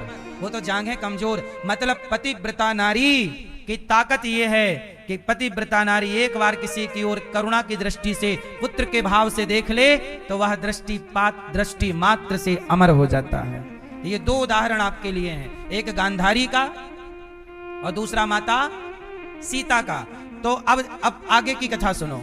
माता सीता जी ने अब हनुमान जी को अच्छा अमर कर दिया, हनुमान जी अमर हो गए। और रावण क्या कह रहा था? एक बार हमारी ओर देख लो, पर सीता जी ने रावण की ओर नहीं देखा। ये भारतीय नारी है, पराये पुरुष की ओर नहीं देखती, देखती है तो हनुमान जी को पुत्र की दृष्टि से देखा। यदि देखेगी तो किस दृष्टि से? पुत्र की, तुम मेरे बेटे हो, या भाई या पुत्र या अपने पति के अतिरिक्त किसी और को, वो उस दृष्टि से नहीं। ये भारतीय नारी। तो ऐसी माता सीता। अब ये तो रही बात, अब आगे का सुनो। रावण मर गया, राम जी ने मार दिया। अब सीता जी की वापसी हुई तो लोग कहते हैं ना अग्नि परीक्षा हुई। वो अग्नि परीक्षा नहीं थी। वो क्या थी? वो क्या थी? वो सीता मां अग्नि में समाई थी तो अग्नि से वापसी। अब सीता जी तो असली वाली आ गई। अब वेदवती का क्या हुआ? भाई रावण के यहां से अब रावण मर गया, लीला हो गई, तो अब सीता जी असली वाली अग्नि से आ गई। तो ये जो वेदवती सीता हैं, इनका क्या हुआ? इनकी कथा सुनो। तो जब ये वेदवती को राम जी ने आज्ञा दी कि देवी आपका मन था कि आप मेरी पत्नी बने, तो देखो आपने मेरी पत्नी होने का सौभाग्य पा लिया। सीता जी, वेदवती जी बोली कि प्रभु मैंने आपकी पत्नी होने का सौभाग्य तो पाया, पर जितने समय तक मैं आपकी पत्नी रही उतने समय तक आपसे मेरा वियोग रहा। क्या रहा? अलग रही, क्योंकि रावण ले गया। 11.5 महीने तक लगभग रावण की लंका में रही। तो मैं आपकी पत्नी तो बनी, पर आपका मैं प्रेम ना पा सकी, आपको मैं पा ना सकी, आपसे मैं दूर रही। अब प्रभु बताइए कि मैं आपसे भेंट कब करूंगी? तब भगवान राम बोले कि मैं कलयुग में मिलूंगा आपको। कहां मिलूंगा? आप जाइए जहां आप तपस्या कर रही थी, पुनः आप तपस्या करिए। मां को भेज दिया, कहा मैं कलयुग में मिलूंगा। अब कलयुग की बात, अब देखो त्रेता के राम, द्वापर में कृष्ण बने और फिर आया कलयुग। तो कलयुग में वो वचन कहां पूरा हुआ? सुनो फिर क्या हुआ। कलयुग आया तो इस धरती पे विवाद उठा। कलयुग आया तो इस धरती पे क्या उठा? विवाद। और विवाद क्या उठा कि ब्रह्मा विष्णु महेश, बोलो ब्रह्मा विष्णु महेश। अब धरती पर जब यज्ञ हुआ, कलयुग आया, वो कलयुग में क्या हुआ? यज्ञ हुआ, पूजा हुई। तो कुछ लोगों ने कहा कि ब्रह्मा जी सबसे बड़े, कुछ लोगों ने कहा नहीं विष्णु जी सबसे बड़े, तो कुछ लोगों ने कहा नहीं शंकर जी सबसे बड़े। अब तीनों में हो गया विवाद, तीन पार्टियां बन गई। ब्रह्मा जी की पार्टी अलग, भगवान विष्णु जी की पार्टी अलग, और शिव जी के समर्थक अलग। तो तीन लोगों के समर्थक हो गए, ब्रह्मा जी के समर्थक, विष्णु जी के समर्थक और शंकर जी के समर्थक। अब तीनों में हो गई लड़ाई। तीनों बोले कि हमारे प्रभु बड़े, कोई बोले ब्रह्मा जी बड़े, कोई बोले विष्णु, कोई। अब तीनों में जब झगड़ा हुआ तो ये झगड़ा गया भृगु ऋषि के पास। भाई हम और आप झगड़ा करेंगे तो जज के पास जाएगा। किसके पास जाएगा? जज। तो उस समय श्रेष्ठ संतों में भृगु जी का नाम था। किनका नाम था? जोर से। भृगु ऋषि वो हैं, भृगु जी वैसे तो ब्रह्मा जी के पुत्र हैं। भृगु जी वैसे तो मतलब भृगु जी की पहचान क्या है? वो शिवलोक भी जा सकते हैं, ब्रह्मलोक भी जा सकते हैं और बैकुंठ जाके तीनों से बात कर सकते, इतनी सामर्थ्य है। किसमें? तो धरती के सभी लोगों ने भृगु जी से कहा कि हम तीनों में लड़ाई हो गई है, ये कह रहे हैं ब्रह्मा जी बड़े, ये कह रहे हैं विष्णु जी बड़े, ये कह रहे हैं शिव जी बड़े, आप निर्णय करो कि बड़ा कौन, नहीं तो हम आपस में लड़के मर जाएंगे तीनों भगवान के नाम पर। अब तीनों के तरफ से कौन? भृगु जी तैयार भये। हाँ तुम लड़ना मत, मैं अभी आ रहा हूं। अब तीनों की ओर से भृगु जी गए, ये देखने गए। अब सोचिए भृगु जी तीनों की परीक्षा लेने गए, ब्रह्मा विष्णु और कि तीनों में बड़ा। अब गए भृगु जी, सबसे पहले गए ब्रह्मा जी के पास, और ब्रह्मा जी के पास, भैया ये झोला लेके कहां जा रहे हो? ब्रह्मा जी के पास एक झोला सवाल है आपके, जाओ जाओ पूछ के आना। वहां भृगु जी चले, भैया बोले मैं भी आता हूं, पता लगा के। सुन लो अब ध्यान से। तो हुआ क्या कि भृगु जी ब्रह्मा जी के पास गए और ब्रह्मा जी के पास जाकर ब्रह्मा जी को प्रणाम नहीं किया। क्या नहीं किया? क्या नहीं किया? जब प्रणाम नहीं किया तो ब्रह्मा जी को गुस्सा आ गए, भृगु बड़ा हो गया क्या, बाप को प्रणाम नहीं करता, चल प्रणाम कर। भृगु जी को लगा राम राम, ब्रह्मा जी को कोई प्रणाम ना करे तो उनको तो गुस्सा आ रही है, ये पहले पूजा के योग्य है ना, नहीं, फेल। अब भृगु जी गए शंकर जी के पास, तो शंकर जी के पास जैसे ही पहुंचे तो शंकर जी दौड़े कि भैया आए हैं, आओ गले लगाऊं। और जैसे ही आए तो भृगु जी ने मना कर दिया, नहीं नहीं हम आपको गले नहीं लगाएंगे, चलो। तो भगवान शिव को भी क्रोध आ गया। क्या गया? भृगु जी ने कहा भोलेनाथ वैसे तो आप श्रेष्ठ हैं, पर आप हमारी परीक्षा में फेल हो गए हैं, आप हमारी परीक्षा में। अब भृगु जी को आया गुस्सा कि ब्रह्मा जी फेल हो गए, शंकर जी फेल हो गए। अब भृगु जी को गुस्सा आई और गए बैकुंठ। तो बैकुंठ में भगवान नारायण लेटे थे और लक्ष्मी जी पांव दबा रही। तो भृगु जी को गुस्सा आई, प्रभु आप कुछ करते धरते तो है नहीं, बस लक्ष्मी जी से पांव दबाते रहते हो, जब कुछ करते नहीं तो थक कैसे गए। तो भृगु जी ने गुस्से में भगवान की छाती पर एक लात मारी। भृगु जी ने गुस्से में भगवान नारायण को देखो अपमान कर दिया, लात छाती पे लात मारा। और जब भगवान विष्णु को लात पड़ा तो भगवान ने चरण उठाए और भृगु जी के चरण पकड़ के कहा, भृगु जी आपके चरण बड़े कोमल हैं, हमारी छाती बड़ी कठोर है, कहीं आपके कोमल चरणों में हमारी छाती से चोट तो नहीं आई।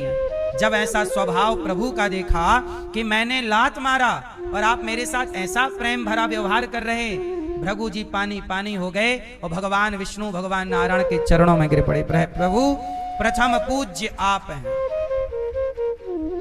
प्रथम पूज्य आप हैं। इसलिए अब देखो ये निर्णय आज भी इस धरती पर लागू है। चलो मैं आपको बताऊं, जब आप शंकर जी के मंदिर, इसका अर्थ आप ये मत समझना कि शिव जी कम है। हरि और हर में कोई भेद नहीं है, पर जो लीला घटना घटी जो वेदों में पुराणों में लिखा है वो मैंने आपको सुनाया। इसका अर्थ ये मत समझना कि हरि और हर में कोई भेद है, इनमें कोई भी भेद। अब आपको इस जो भृगु जी का न्याय हुआ उस पर आज भी अमल करते हैं लोग, उनका न्याय आज भी इस धरती पे लागू है। अब जरा सोचिए, सुनिए, जब आप शंकर जी के मंदिर जाते हो और शिव जी का कोई भी पूजन करते हो तो कोई भी पूजन करने के पहले पंडित जी क्या कराते हैं? जोर से संकल्प। क्या कराते हैं? जोर से। और उस संकल्प में सबसे पहले किसका नाम बोला जाता है? 3 बार बोलिए, क्या बोलते हैं? विष्णु विष्णु विष्णु। 3 बार क्या बोलेंगे? तो चाहे आप शिव की पूजा करिए, चाहे आप गणपति जी की पूजा करिए, पर संकल्प में प्रथम नाम किसका आएगा? विष्णु भगवान का। इसलिए भृगु जी ने कहा कि तीनों अपनी जगह श्रेष्ठ हैं, पर प्रथम पूज्य भगवान विष्णु हैं, भगवान नारायण। तो इसलिए इस धरती पर चाहे शिव का यज्ञ करो, चाहे दुर्गा मां का यज्ञ करो, शक्ति यज्ञ करो, चाहे गणेश जी का कोई अनुष्ठान करो, कोई भी पूजा पाठ अनुष्ठान आप करेंगे तो आपको जो भी संकल्प होगा, कुशा हाथ में रख के, पान का पत्ता हाथ में रख के, सुपारी और हल्दी की गांठ हाथ में रख के जो संकल्प होता है उसमें 3 बार क्या बोला जाएगा? विष्णु विष्णु विष्णु। तो आज भी भृगु जी का वह सिद्धांत इस धरती पर लागू है। तो प्रथम पूज्य, जैसा आप लोग मानते हैं प्रथम पूज्य गणेश जी हैं, पर गणेश जी तो पूजाओं में प्रथम हैं, पर गणेश जी से भी प्रथम भगवान विष्णु हैं। क्योंकि गणेश जी का पूजन जब होगा तो उसमें भी पहले क्या होगा? कोई भी पूजा के पहले क्या होता है? सुनो, ये तो हो गई संकल्प। दूसरा, आप वेद का कोई भी मंत्र पढ़िए, वेद का कोई भी मंत्र पढ़िए तो उस मंत्र को पढ़ने का सिद्धांत है कि सबसे पहले बोला जाएगा हरि ओम, हरि ओम। तो क्या बोला जाएगा? हरि हरि। पहले क्या बोला जाएगा? हरि। पहले क्या बोला जाएगा? हरि। हरि मतलब भगवान विष्णु, हरि मतलब नारायण। तो इस धरती पर कोई भी व्यक्ति जब भी वेद मंत्र बोलेगा तो सबसे पहले हरि का उच्चारण करेगा। क्या बोलेगा? हरि शरणम। हरि शरणम नहीं कहते, तो हरि ओम मां सहस्र शीर्षा पुरुखा सहस्राक्ष गणानान्त्वा गणपति गुंघव हरि ओम मां। तो पहले बोलेगा हरि। तो इससे सिद्ध हुआ कि अब ये तो भृगु जी ने लात मार दिया। अब इसके आगे की बात सुनो। तो भृगु इसलिए कहता हूं, नारद जी क्या जपते हैं? नारायण नारायण। क्या जपते हैं? आप भी नारायण नारायण जपो, राम राम जपो, कृष्ण कृष्ण जपो। अब सुनना, अब एक क्लियर कर दूं मैं आपका डाउट। शंकर जी जैसे आज भी 12 ज्योतिर्लिंग हैं कि नहीं? और आप लोग जाते हैं, हम भी जाते हैं, बड़ी श्रद्धा से प्रणाम करते हैं। तो क्या 12 ज्योतिर्लिंगों में और भगवान के नाम में कोई भेद है? नहीं। सुनना, शंकर जी, बोलो शंकर जी। शंकर जी हनुमान बने। बताओ हनुमान जी किसके अवतार हैं? जोर से, जोर से। तो हनुमान जी ने जब छाती फाड़ी तो कौन था?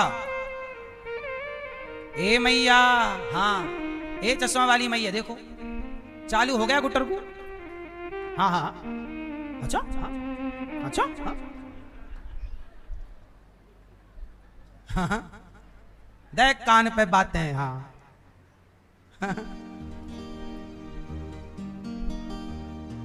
सुनो,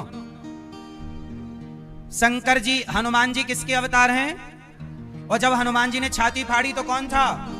सीता सीता सीताराम। तो हनुमान जी शंकर जी के लिए क्या है? सदा वसंतम भवम भवानी। हनुमान जी साक्षात शिव हैं और शिव के हृदय में कौन बैठते हैं? शिव के भीतर नारायण हैं और नारायण के भीतर भगवान शिव हैं। इनमें कोई भी भेद, ये केवल भृगु जी ने व्यवहार लीला के लिए की, लीला है ये, पर आप ये मत समझ लेना कि इनमें कोई भेद ना समझना। हरि हरि और न भेदा, ये बातें केवल आपको समझाने के लिए जो शास्त्रों में लिखा है वो बताई जाती हैं। आप ये भेद ना पाल लें कि कौन बड़ा है कौन छोटा है। अच्छा ये बताओ, कहते हैं काशी में कोई मर जाए तो मुक्ति होती है। किस किस ने सुनी है ये बात? सुनी है जिनने हाथ उठाओ। मैया आपने नहीं सुनी तो काहे नहीं हाथ उठा रही हो? कौन उठाए हाथ? महाराज जी आप तो सुनाओ। कौन इतनी माथा पच्ची करे? सुनो, काशी में जब कोई मरता है तो कहते हैं शंकर जी स्वयं आते हैं और मरने वाले के कान में क्या बोलते हैं? क्या बोलते हैं? जोर से क्या बोलते हैं? जासु नाम बल शंकर काशी, देत सबहि सम गति अविनाशी। काशी में मरने वाले के कान में आकर भगवान शंकर राम बोलते हैं, तब मरने वाले की मुक्ति हो जाती है। ऐसा है। तो शंकर जी की शरण में आप रहोगे तो शंकर जी भी उठा के आपको नारायण की शरण में भेज देंगे। तो अब ऐसा है कि डायरेक्ट नारायण की सेवा कर लो या शिव जी के थ्रू चलो या गणेश जी के थ्रू चलो या दुर्गा जी के थ्रू चलो। इसलिए सनातन में पंचदेव हैं। कई बार हमने आपको समझाया है, सनातन में 5 की पूजा होती है। भगवान विष्णु, भगवान शिव, दुर्गा, गणेश जी और भगवान सूर्य। ये पंचदेव हैं। इन पंचदेव को समझना जरूरी है। ये 5 हैं। कितने हैं? आप लोग अपना एक हाथ उठाओ, 5 उंगलियां अलग अलग करो। कितने हो गए? पर 5 के नीचे देखना हाथ कितने हैं। जोर से। उंगलियां 5 हैं पर 5 को थामने वाला हाथ एक है। तो एक नारायण ही ये 5 रूपों में हैं। वही नारायण विष्णु है, वही नारायण दुर्गा है, वही शिव है, वही गणपति और वही सूर्य है। ये पंचदेव सनातन है। ये पंचदेव के बारे में समझना। तो अब आते हैं हम वेदवती जी पर। हुआ क्या? भृगु जी ने लात मार दी। वो जब लात मारी तो लक्ष्मी जी कहां चली गई? तिरुमला पर्वत। तो हुआ क्या कि राम जी ने कहा था वेदवती जी से कि मैं कलयुग में आपसे क्या करूंगा? विवाह करूंगा। तो जब भगवान मनाने के लिए आए, लक्ष्मी जी को मनाने आए, तो भगवान ने एक अवतार लिया और नाम पड़ा भगवान का श्रीनिवास। क्या नाम पड़ा? श्रीनिवास। क्या नाम पड़ा? तो भगवान विष्णु अपने वैकुंठ से आए और श्रीनिवास बन करके। अच्छा, यशोदा जी 100 सालों के बाद जब श्री कृष्ण 100 सालों के बाद जब श्री कृष्ण मैया यशोदा से मिलने गए तो मैया जी भर के गले लगाई कन्हैया को इसी वृंदावन में। और मैया जब मिली तो भगवान कृष्ण बोले, मैया बताओ क्या इच्छा है? यशोदा बोली कि कन्हैया मैं तेरी माँ हूं और तूने सारे ब्याह कर लिए, एक भी ब्याह में अपनी मैया को तो बुलाया नहीं। तो मेरे अंदर हर माँ की इच्छा होती है कि वो अपने पुत्र के विवाह को देखे। हर माँ की इच्छा होती है कि वो अपने पुत्र के विवाह को देखे। तो मेरा कन्हैया तेरे तो ब्याह हो गए, अब मैं तेरे विवाह का दर्शन कैसे करूं? तब भगवान कृष्ण बोले कि माँ मैं कलयुग में अपने विवाह का दर्शन आपको कराऊंगा। तो अब जरा 3 कथा यहां एक हो गई। जैसे गंगा यमुना सरस्वती तीनों जाके प्रयाग में एक हो गई, ऐसे भगवान के 3 इसलिए नाम है त्रिपति। जोर से बोलो त्रिपति। त्रिपति बाद में बोला गया तिरुपति। क्या बोला गया? तो जो तिरुपति बालाजी हैं ये सारी कथाएं इनकी हैं। अब देखो क्या कथा है। अब देखो तीनों एक हो जाएंगी। लक्ष्मी जी नाराज हो गई, एक कथा आपको सुनाई। भृगु जी ने लात मारी, कहां गई? तिरुमला पर्वत पर, एक कथा। दूसरी कथा यशोदा जी को भगवान ने क्या वचन दे दिया कि तुम मेरे विवाह का दर्शन कब करोगी? कलयुग में। तो वही यशोदा श्रीनिवास जी की माता बन करके आ गई। भगवान विष्णु आए ना लक्ष्मी जी को ढूंढने, तो भगवान श्रीनिवास, तो जंगल में भगवान श्रीनिवास बने। तो जंगल में एक माता रहती थी पिछले जन्म की यशोदा, तो भगवान उनको पुत्र के रूप में मिले छोटे से, फिर उन्होंने लाड़ प्यार करके बड़ा किया। वही श्रीनिवास जी बाद में जो सीता को रावण चुराया था, वेदवती, वही वेदवती बनी पद्मावती, और पद्मावती के संग भगवान श्रीनिवास का विवाह हुआ, जहां उस विवाह की यशोदा मैया भी साक्षी रही हैं। और वही विवाह पद्मावती जी से हुआ। फिर लक्ष्मी जी को मनाए तो लक्ष्मी जी, और फिर भूदेवी वहां पर प्रकट हुई। लीला देवी, भूदेवी और श्रीदेवी, ये तीन पत्नियां हैं भगवान की मुख्य। इन तीनों के पति हैं, इसलिए नाम है त्रिपति। क्या नाम है? तिरुपति। वही है तिरुपति बालाजी। क्या है वो? तिरुपति बालाजी। तो ये तिरुपति आप लोग जानते हैं ना, उन्हें व्यंकटेश भगवान भी कहते हैं। क्या कहते हैं? जोर से बोलिए, व्यंकटेश भगवान की, तिरुपति बालाजी की। तो ये हमारे विष्णु। अब इनकी तिरुपति बालाजी की एक कथा और है, आपको टाइम हो तो मैं सुनाऊं। है? तिरुपति बालाजी का दर्शन किया आप लोगों ने? उनके हाथ में क्या है? भगवान के हाथ में शंख चक्र है। तो शंख चक्र की कथा है। तिरुपति बालाजी के जो गुरु हैं, देखो भगवान के भी गुरु हैं, और तिरुपति बालाजी के गुरु हैं हमारे श्री संप्रदाय के आचार्य श्री रामानुजाचार्य स्वामी जी। हमारे रामानुज स्वामी जी भगवान व्यंकटेश भगवान के गुरु हैं। बात समझ में आई? हाँ, हमारे रामानुज स्वामी जी। इनकी एक कथा है, क्योंकि ये घटना कलयुग की है। अच्छा, कलयुग में क्या हुआ? भगवान विष्णु, श्रीनिवास भगवान, सुनना, श्रीनिवास जी का विवाह हुआ, और श्रीनिवास भगवान अब अपने वास्तविक रूप में आ गए, विष्णु रूप में, चतुर्भुज। भगवान विष्णु का रूप क्या है? क्या रूप है? चतुर्भुज। तो भगवान चतुर्भुज रूप में आए, और जब चतुर्भुज रूप में आए तो वहां विग्रह के रूप में प्रकट हो गए, और जब विग्रह के रूप में प्रकट हुए तो वहां फिर लड़ाई हो गई। कुछ लोगों ने कहा कि ये कार्तिकेय जी हैं, ये शिव के पुत्र हैं। कुछ लोगों ने कहा नहीं, ये तो भगवान विष्णु हैं। तो अब दोनों में फिर लड़ाई हो गई कि ये कार्तिकेय जी हैं, बोले नहीं ये विष्णु हैं, ये कार्तिकेय जी हैं, ये विष्णु हैं। दोनों में लड़ाई हुई। अब दोनों का केस सुलझाने के लिए वहां के राजा थे, राजा के पास गया केस कि महाराज आप न्याय करो कि ये तिरुमला में जो एक मूर्ति प्रकट हुई है, ये शिव के पुत्र कार्तिकेय जी हैं या विष्णु हैं, तो अब क्या करें? तो वहां सभी लोग, अब शिव के भक्त भी आ गए और विष्णु भक्त भी आ गए। तो राजा के पास रामानुज स्वामी जी आए, रामानुजाचार्य जी।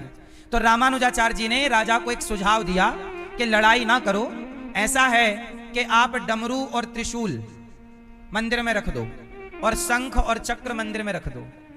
यदि ये कार्तिकेय जी होंगे तो डमरू और त्रिशूल धारण कर लेंगे, और यदि ये नारायण हुए तो ये अपने हाथ में शंख और चक्र धारण कर लेंगे। मंदिर में रख दो और पट बंद कर दो और रात भर कीर्तन करो। सवेरे प्रभु के हाथ में जो मिलेगा वो मान लिया जाएगा। सबकी सहमति हो गई, सबने अपने अपने हिसाब से स्तुति शुरू की, प्रार्थनाएं शुरू की।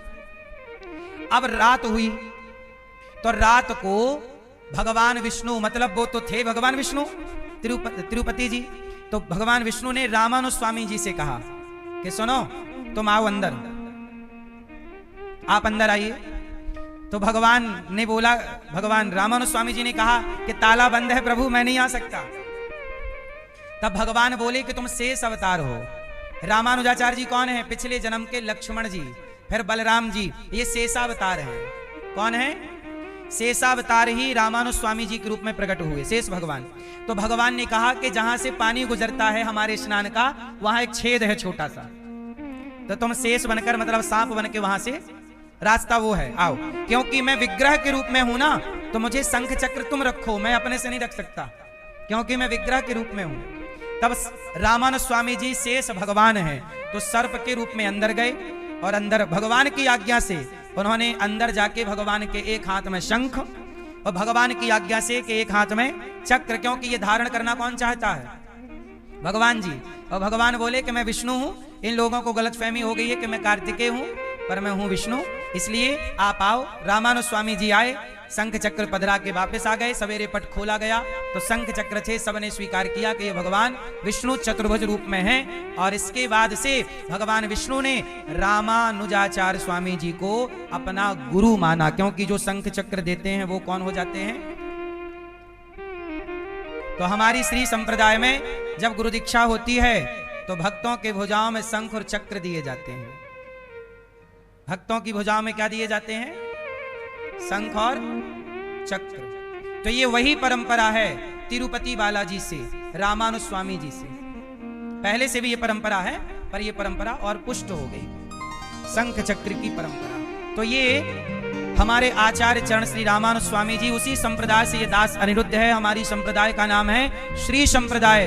हमारी संप्रदाय की मुख्य आराध्या है हमारे भगवती मां लक्ष्मी। हम लोग नारायण की पूजा बाद में करते हैं, लक्ष्मी। क्यों? क्योंकि बाप गुस्सा करे तो बच्चा किसके पास जाए? और मां को मना लो तो बाप भी। तो हमारी मां लक्ष्मी जो करुणा की प्रतिमूर्ति हैं, जैसे मां कभी अपने पुत्र को कष्ट में नहीं देखती, भगवान तो फिर भी थोड़ा कठोर हैं, वो तो दंड दे ही दे देते हैं, लेकिन भगवती दंड नहीं। तो हमारी मां लक्ष्मी और पिता नारायण, इसलिए हमारी श्री संप्रदाय, श्री मतलब श्री जी, श्री जी, श्री जी कहते हैं राधा जी को, श्री जी कहते हैं सीता जी को, और श्री जी कहते हैं लक्ष्मी जी को।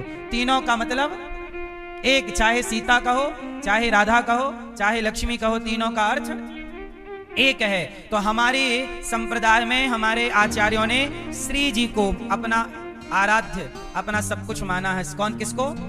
श्री जी मतलब लक्ष्मी। इसलिए हम लोग श्रीमन नारायण कहते हैं। श्री मतलब लक्ष्मी और नारायण, पहले लक्ष्मी फिर नारायण, लक्ष्मी नारायण। पहले सीता फिर राम, सीताराम। पहले राधा फिर कृष्ण, राधे कृष्ण। पहले गौरी फिर शंकर, गौरी। तो हमारे यहाँ हर परंपरा में श्री जी को पहले मानते हैं। माता को इसलिए कहा है त्वमेव माता, बाप को दूसरे नंबर पे रखा जाता है, माता को पहले नंबर पे। किसको? जोर से, पहले मां, त्वमेव माता, पिता त्वमेव। तो मां पहले और बाप। हाँ, आज भी समाज में लोग यही मानते हैं, ये माता पिता हैं। पिता माता कोई नहीं कहता, ये हमारे पिता माता हैं, ये नहीं ठीक लगता। ये हमारे मां, तो हर जगह पहले किसका नाम आएगा? माता। तो हमारी मां लक्ष्मी जी, और लक्ष्मी जी के अवतार 3, सीता, राधा, रुक्मणी, लक्ष्मी तो हैं। अब कुछ लोग पूरी बात समझते नहीं। कुछ लोग कहते हैं कि भगवान कृष्ण की पत्नी तो रुक्मणी है, तो मंदिर में राधा जी क्यों रहती हैं? अब इन देखो, अब सत्संग ना करने का ये परिणाम होता है। सत्संग ना करने का परिणाम है। क्या परिणाम है? अच्छा एक बात बताओ, भगवान श्री कृष्ण की पत्नी कौन है? मैया, लाल मैया। भगवान कृष्ण की पत्नी कौन है? जोर से, जोर से। कौन? रुक्मणी जी। कौन है? आप बोल नहीं रहे हैं, पैसा नहीं लगेगा, आप बोलिए, कोई खर्चा नहीं है बोलने का, फ्री है। भगवान कृष्ण की पत्नी कौन? रुक्मणी जी। तो फिर राधा जी कौन है? जोर से, जोर से। कौन है? कौन है? पीले भैया बताओ, राधा जी कौन है कृष्ण की? प्रेमिका। ये तुम्हारी पत्नी ने सिखा दिया? पत्नी ने कह दिया तुरंत, कह दो प्रेमिका।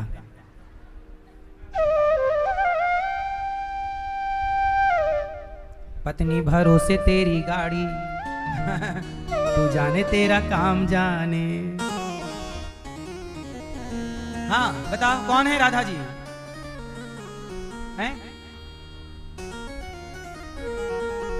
हमें तो यही समझ में आ रहा, बस इतना।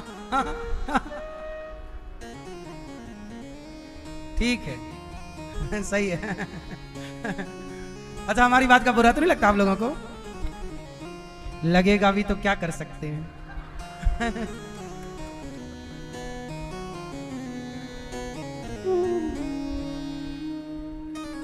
सुनो, ऐसा है कि आप सबके उत्तर सही हैं, कोई ने गलत नहीं कहा, सबकी बातें सही थी, पर जो वास्तविक है वो सुनो।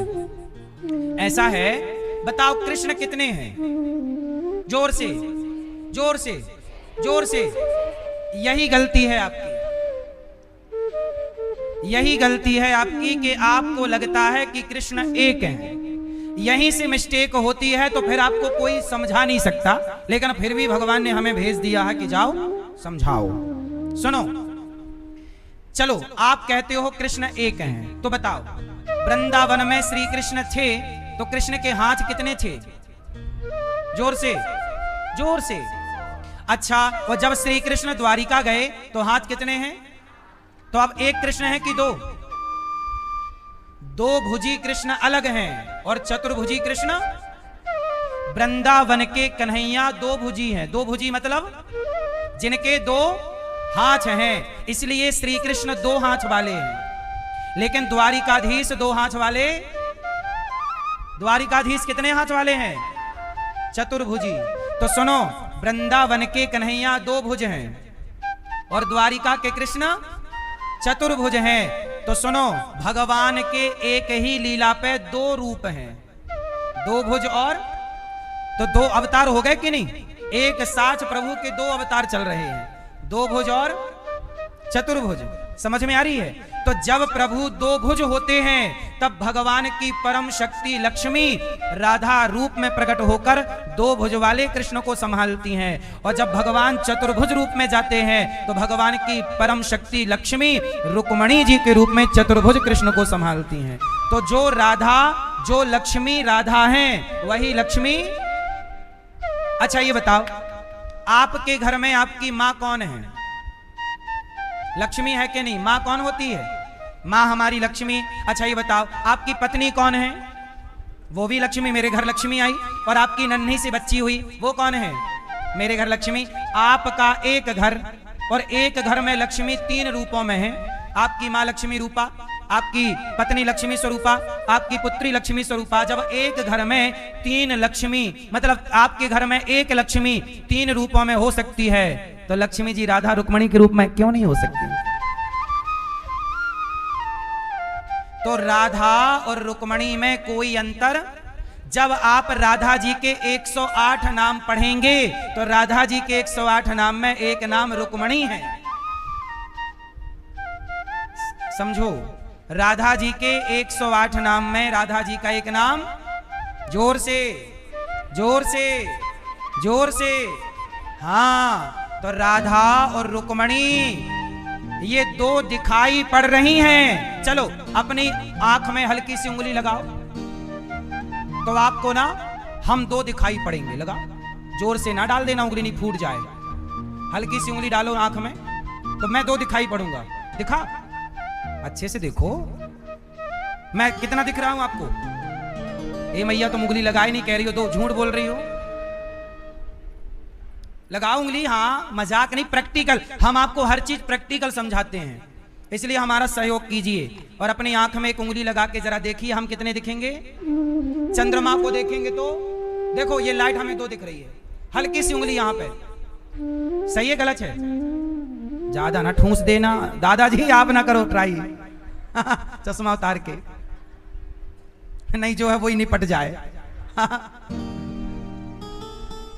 सुनो, ये बताओ आंखों में हल्का सा यहाँ उंगली करने से मैं कितने दिखा? ये लाइटें दो दो दिखने लग जाएंगी, ये देखो। हाँ, ऐसे ही आंखों के कमी से कई बार एक चीज दो दिख जाती है। ऐसे ही ज्ञान की चक्षु से देखोगे तो राधा रुक्मणी एक दिखेंगी, पर अज्ञान से देखोगे तो राधा और रुक्मणी लीला में वो दो हैं। लीला में वो, क्योंकि लीला दो है ना, वृंदावन की लीला अलग है और द्वारिका की लीला। सुनो, वृंदावन की लीला में बांसुरी है और द्वारिका की लीला में चक्र है। द्वारिका में एक बार भी बांसुरी बजी हो तो बताओ, बजी? बांसुरी की लीला कहां की है? वृंदावन में प्रभु नंगे पांव रहे 10.5 साल। प्रभु की यहां की लीला है लगभग 11 वर्ष। बस 11 साल के बाद प्रभु यहां से चले गए। और सुनो, भगवान श्री कृष्ण वृंदावन से कभी नहीं जाते, ये भी कथा मैंने आपको सुनाई है। हर चीज आपको सुनना है तो फिर रेगुलर कथाएं सुनिए, तब कोई ना कोई कथा आपको आज जो रह गई वो अगली बार की में मिल जाएगी, जो पहले रह गई थी वो आज सुन लो। तो मैंने ये बात कई बार बताई है कि यशोदा और देवकी दोनों के यहाँ प्रभु का जन्म हुआ था, दोनों कृष्ण मिलकर एक हो गए। बाद में वृंदावन के कन्हैया कभी वृंदावन से गए नहीं, परंतु लीला और व्यवहार के लिए मथुरा गए, फिर द्वारिका गए, ऐसा है। तो जो कृष्ण द्वारिकाधीश हैं उनके पति कौन? रुक्मणी जी के पति कौन? जोर से। रुक्मणी जी के पति हैं द्वारिकाधीश, और राधा रानी पत्नी है, और राधा रानी के पति हैं वृंदावन का कन्हैया। तो वृंदावन के कन्हैया राधा रानी के पति और रुक्मणी जी के पति। इसलिए जब आप कृष्ण का मंदिर बनवाते हो तो 4 हाथ वाले कृष्ण नहीं रखते, सदा बांसुरी। तो जिनके हाथ में बांसुरी होगी वो बांसुरी वाले कन्हैया राधा के पति हैं, वो राधा रानी के। हाँ,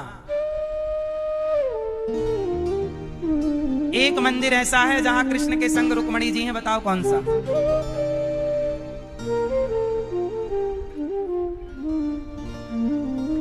ए मैया,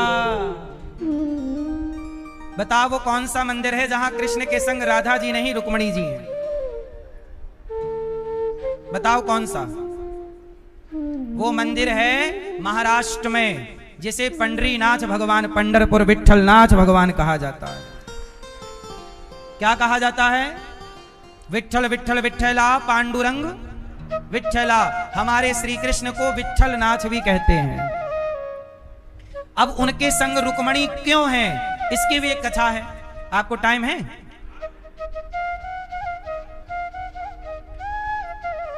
सुनो, एक कथा से दूसरी कथा जुड़ी। मैं आपको इतना इसलिए समझाता हूं कि एक बार समझाऊं तो सदा के लिए आप समझे रहें। पर मैया आपने उंगली नहीं लगाई आंख में।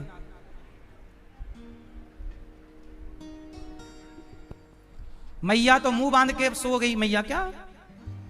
मैया बोली अब मैं सोऊंगी ऐसे कि तो पहचान ही नहीं पाओगे। चलो सुनो, ऐसा है कि महाराष्ट्र के पंढरपुर में एक भक्त रहा करते थे, जिनका नाम था, जानते हो क्या? पुंडरीक। वो अपने माता पिता पे बड़ा संदेह करते थे। शादी हुई, पत्नी ने भड़का दिया, तुम्हारी माँ के पास हार है, हमें तो दिया नहीं। और माँ बाप चले गए तीर्थ यात्रा पर, तो काशी पहुंच गए। तो काशी तक बेटा पीछा करता हुआ आ गया पुंडरीक के माँ के झोले में हार पड़ा है। और जैसे ही काशी में गंगा के किनारे बैग रख के मैया सोई, तो बैग में हाथ डाला, तभी देखा कि गंगा मैया से, गंगा जी से एक स्त्री आई जो बिल्कुल गंदे गंदे कपड़े पहनी, गंदी सी। और वो पुंडरीक के माता पिता का दर्शन करके पवित्र हो गई, साफ सुथरे। तो पुंडरीक ने कन्या को देखा, ए देवी यहाँ आओ, अभी तो आपने गंदे कपड़े पहने थे, अब साफ कपड़े कैसे हो गए? तब उस कन्या से पूछा कि बताओ तुम कौन हो? तब उस कन्या ने कहा कि भैया मेरा नाम गंगा मैया है, लोग मुझे गंगा मैया कहते हैं। तो गंगा मैया आप अभी गंदी क्यों थी?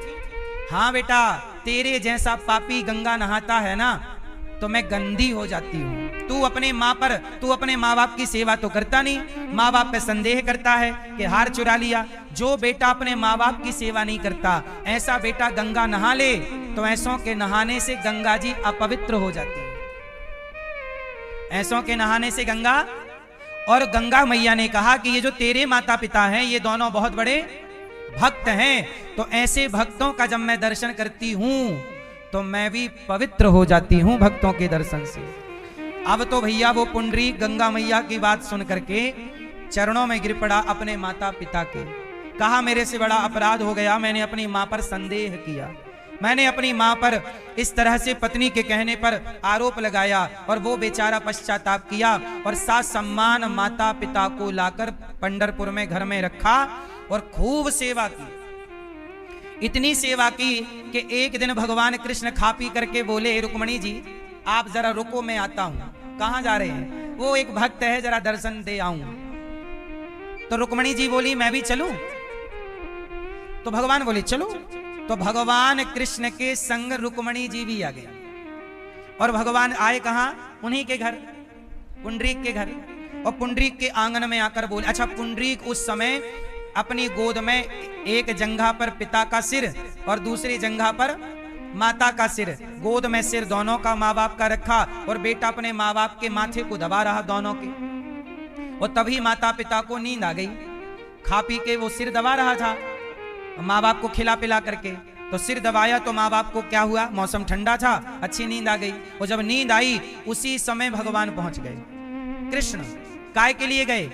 कि तुम बहुत बड़े माता पिता के भक्त हो, तो माता पिता के भक्ति के कारण मैं द्वारिका से तुम्हारी ओर खिंचा आया हूं पुंडरीक।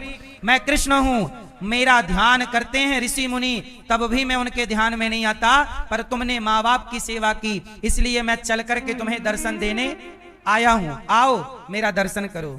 तो पुंडरीक ने कहा कि प्रभु अभी तो मैं आपका दर्शन नहीं कर सकता। क्यों? अभी मैं बिजी हूं, माँ बाप के सिर दबा रहा हूं। अरे छोड़ो माँ बाप को, मैं आ गया ना। पुंडरीक बोले नहीं, आप आए हो किसके कारण? माँ बाप की सेवा के कारण। तो मैं आपके लिए माँ बाप को नहीं छोड़ सकता। तो भगवान बोले पानी बरस रहा है और यहां तुम्हारे आंगन में मिट्टी है, कीचड़ है, मैं खड़ा हूं, मेरा स्वागत तो कर। तो बोले पहले माँ बाप जाग जाएं फिर मैं आपका स्वागत करूंगा। अभी मैं उठूंगा तो मेरे माँ बाप की नींद टूट जाएगी। तो वहां पर एक ईंट पड़ी थी। क्या पड़ी थी? ईंट। तो ऐसे ईंट उठा करके और पुंडरीक ने भगवान की ओर फेंक दी। लो तुम्हें मिट्टी ना लगे पांव में, ईंट लो, इस पे खड़े हो जाओ। ईंट फेंक दी। देखो भगवान आए हैं। भगवान ईंट पर खड़े हो गए और इंतजार की मुद्रा, कमर में हाथ रख लिया, कमर में हाथ रख लिया और इंतजार, जल्दी आओ, जागे माँ बाप।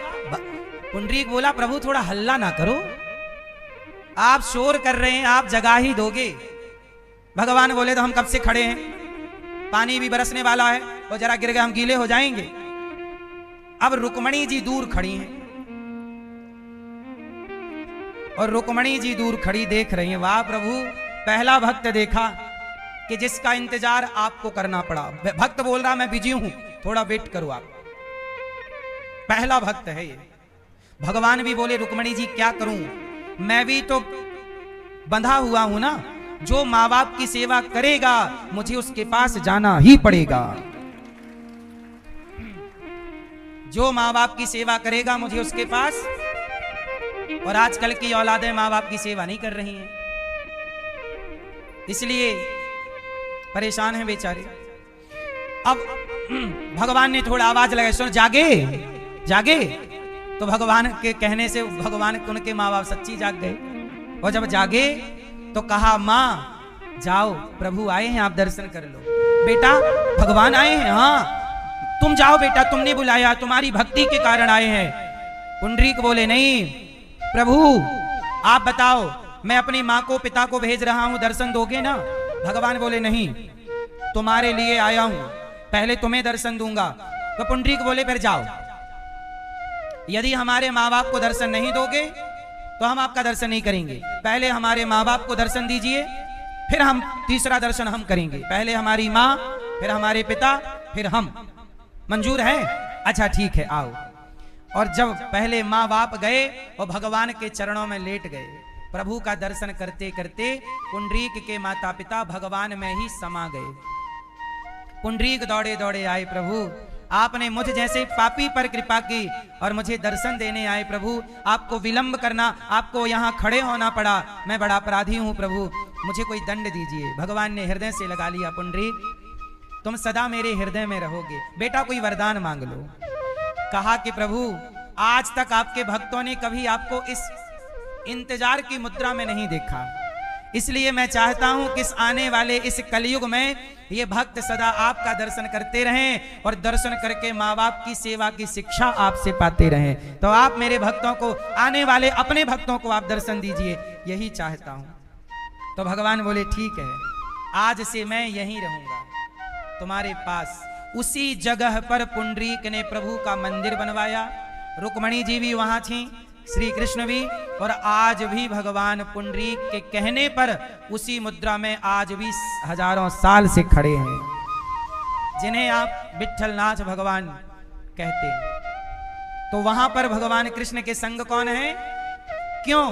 क्योंकि वो द्वारिका से आए थे। क्योंकि वो, यदि वो वृंदावन से गए होते तो राधा जी गई होती, पर वो द्वारिका से आए थे ना, तो उनके संग कौन आए?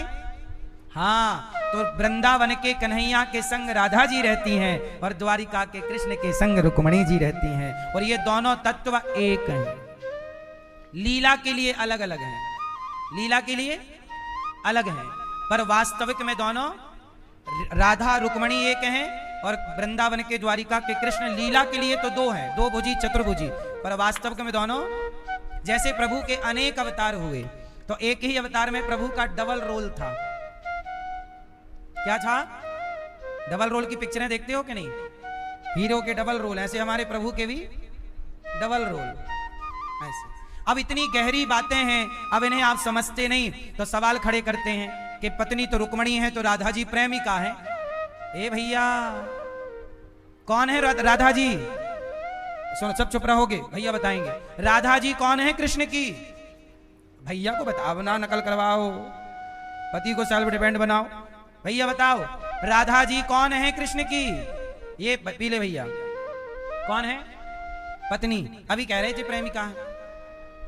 आ गई अक्कल? अक्कल की डाढ़ निकल आई? देखो, अज्ञानवश आप ये कह देते हैं कि राधा प्रेमिका है, जबकि वास्तविकता ये है कि राधा लक्ष्मी और कृष्ण नारायण ये सदा से पति पत्नी है, ये सदा से एक तत्व हैं। ये दो कभी गिरा अर्थ जल बीच सम, कहियत भिन्न न भिन्न। ये व्यवहार में दो दिखते हैं, है नहीं। भागवत जी में लिखा है कि श्री कृष्ण की आत्मा ही राधा है।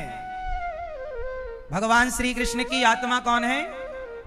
हाँ, जैसे हमारी आत्मा कौन है? आपकी आत्मा कौन है? आपकी आत्मा है ईश्वर का अंश, ईश्वर अंश जीव अविनाशी। आपकी आत्मा ईश्वर के अंश से है, पर कृष्ण की आत्मा साक्षात राधा रानी है। तो भगवान श्री कृष्ण ने गोपियों के संग रास रचा करके बांसुरी बजाई। भगवान पिता रात्रि शरदोत्फुल्य मल्लिका वीक्षरंतुम मनश्चक्रे योग माया मुपाश्रिता निसम्य गीतम तदनंग वर्धनम ब्रजश्रिया कृष्ण गृहीत मानसा। जब क्लीम बीज मंत्र छोड़ा, सारी गोपियां आई। भगवान गोपियों से कहते हैं अपने अपने घर जाओ। पति कैसा हो, पति का त्याग नहीं करना चाहिए। मैया, पति कौन होता है? आप बताओ, शादी हो गई, पति कौन है? कौन? मैया, आपके पति कौन है? आपके पति कौन? कौन? मैया, मोबाइल वाली मैया, आपके पति कौन बताओ? कौन? कौन? घोचूलाल? ए मेरी मां, पति कौन? पति हैं। हमारे सनातन में पति को क्या कहा जाता है? हाँ, तुम ही मेरे मंदिर, तुम ही मेरी पूजा, तुम ही देवता हो, तुम ही देवता हो। हमारे सनातन में पति को परमेश्वर कहा जाता है। अच्छा, पत्नी को क्या कहा जाता है? हैं? पत्नी कौन है? पति परमेश्वर है, तो पत्नी परमेश्वरी है। अरे परमेश्वरी नहीं कहते आप, मांजा परमेश्वरी। तो पति कौन? परमेश्वर। और स्त्री कौन? परमेश्वरी। पुरुष नारायण, तो स्त्री नारायणी। स्त्री कौन? नारायणी। इसलिए जितना आदर पुरुष का है, उतना उससे अधिक आदर नारी का, पत्नी का होना चाहिए, मां का होना चाहिए, बेटी का होना चाहिए। ठीक है? तो आप अपने पति को क्या मानती हैं? परमेश्वर। तो आपको क्या मानना है? परमेश्वरी। आप भी नारायण, वो भी नारायण। नारायण की एक शक्ति का नाम है नारायणी। लक्ष्मी जी का नाम है नारायणी। लक्ष्मी जी का नाम क्या है? मैया। लक्ष्मी जी का नाम क्या है? नारायणी। तो आपका नाम क्या हुआ? तो आप अपने नारायण की नारायणी हो। इसलिए स्त्री और पुरुष दोनों को प्रेम से रहना चाहिए। रिश्तों में समझदारी और विश्वास, जैसा कि अभी हमने कहा कि संसार को संदेह की नजर से देखा करो। ये तो बात सही है कि जगत को संदेह की नजर से देखें, परंतु पति पत्नी के रिश्ते में विश्वास यदि आप बनाए रखेंगे, थोड़ा, पूरा भरोसा तो भगवान पे करना, पर रिश्तों में थोड़ा सा जागरूकता की जरूरत है। थोड़ा सा विश्वास यदि आप करेंगे एक दूसरे पर, तो आपके घर की तू तू मैं समाप्त हो जाएगी। और रिश्तों में सबसे ज्यादा जरूरी क्या है? रिश्तों में सबसे ज्यादा जरूरी क्या है? प्यार, पैसा, समझदारी, सहनशीलता। मैया जा रही हो? नाराज हो गई क्या मेरी माँ? ये गुलाबी मैया मोबाइल चलाने को मना कर देंगे तो तुम चली जाओगी? जा रही हो? गुस्सा हो गई क्या? नहीं? पक्का खाओ मां कसम को गुस्सा नहीं हो। टाटा, जाओ, जल्दी आना।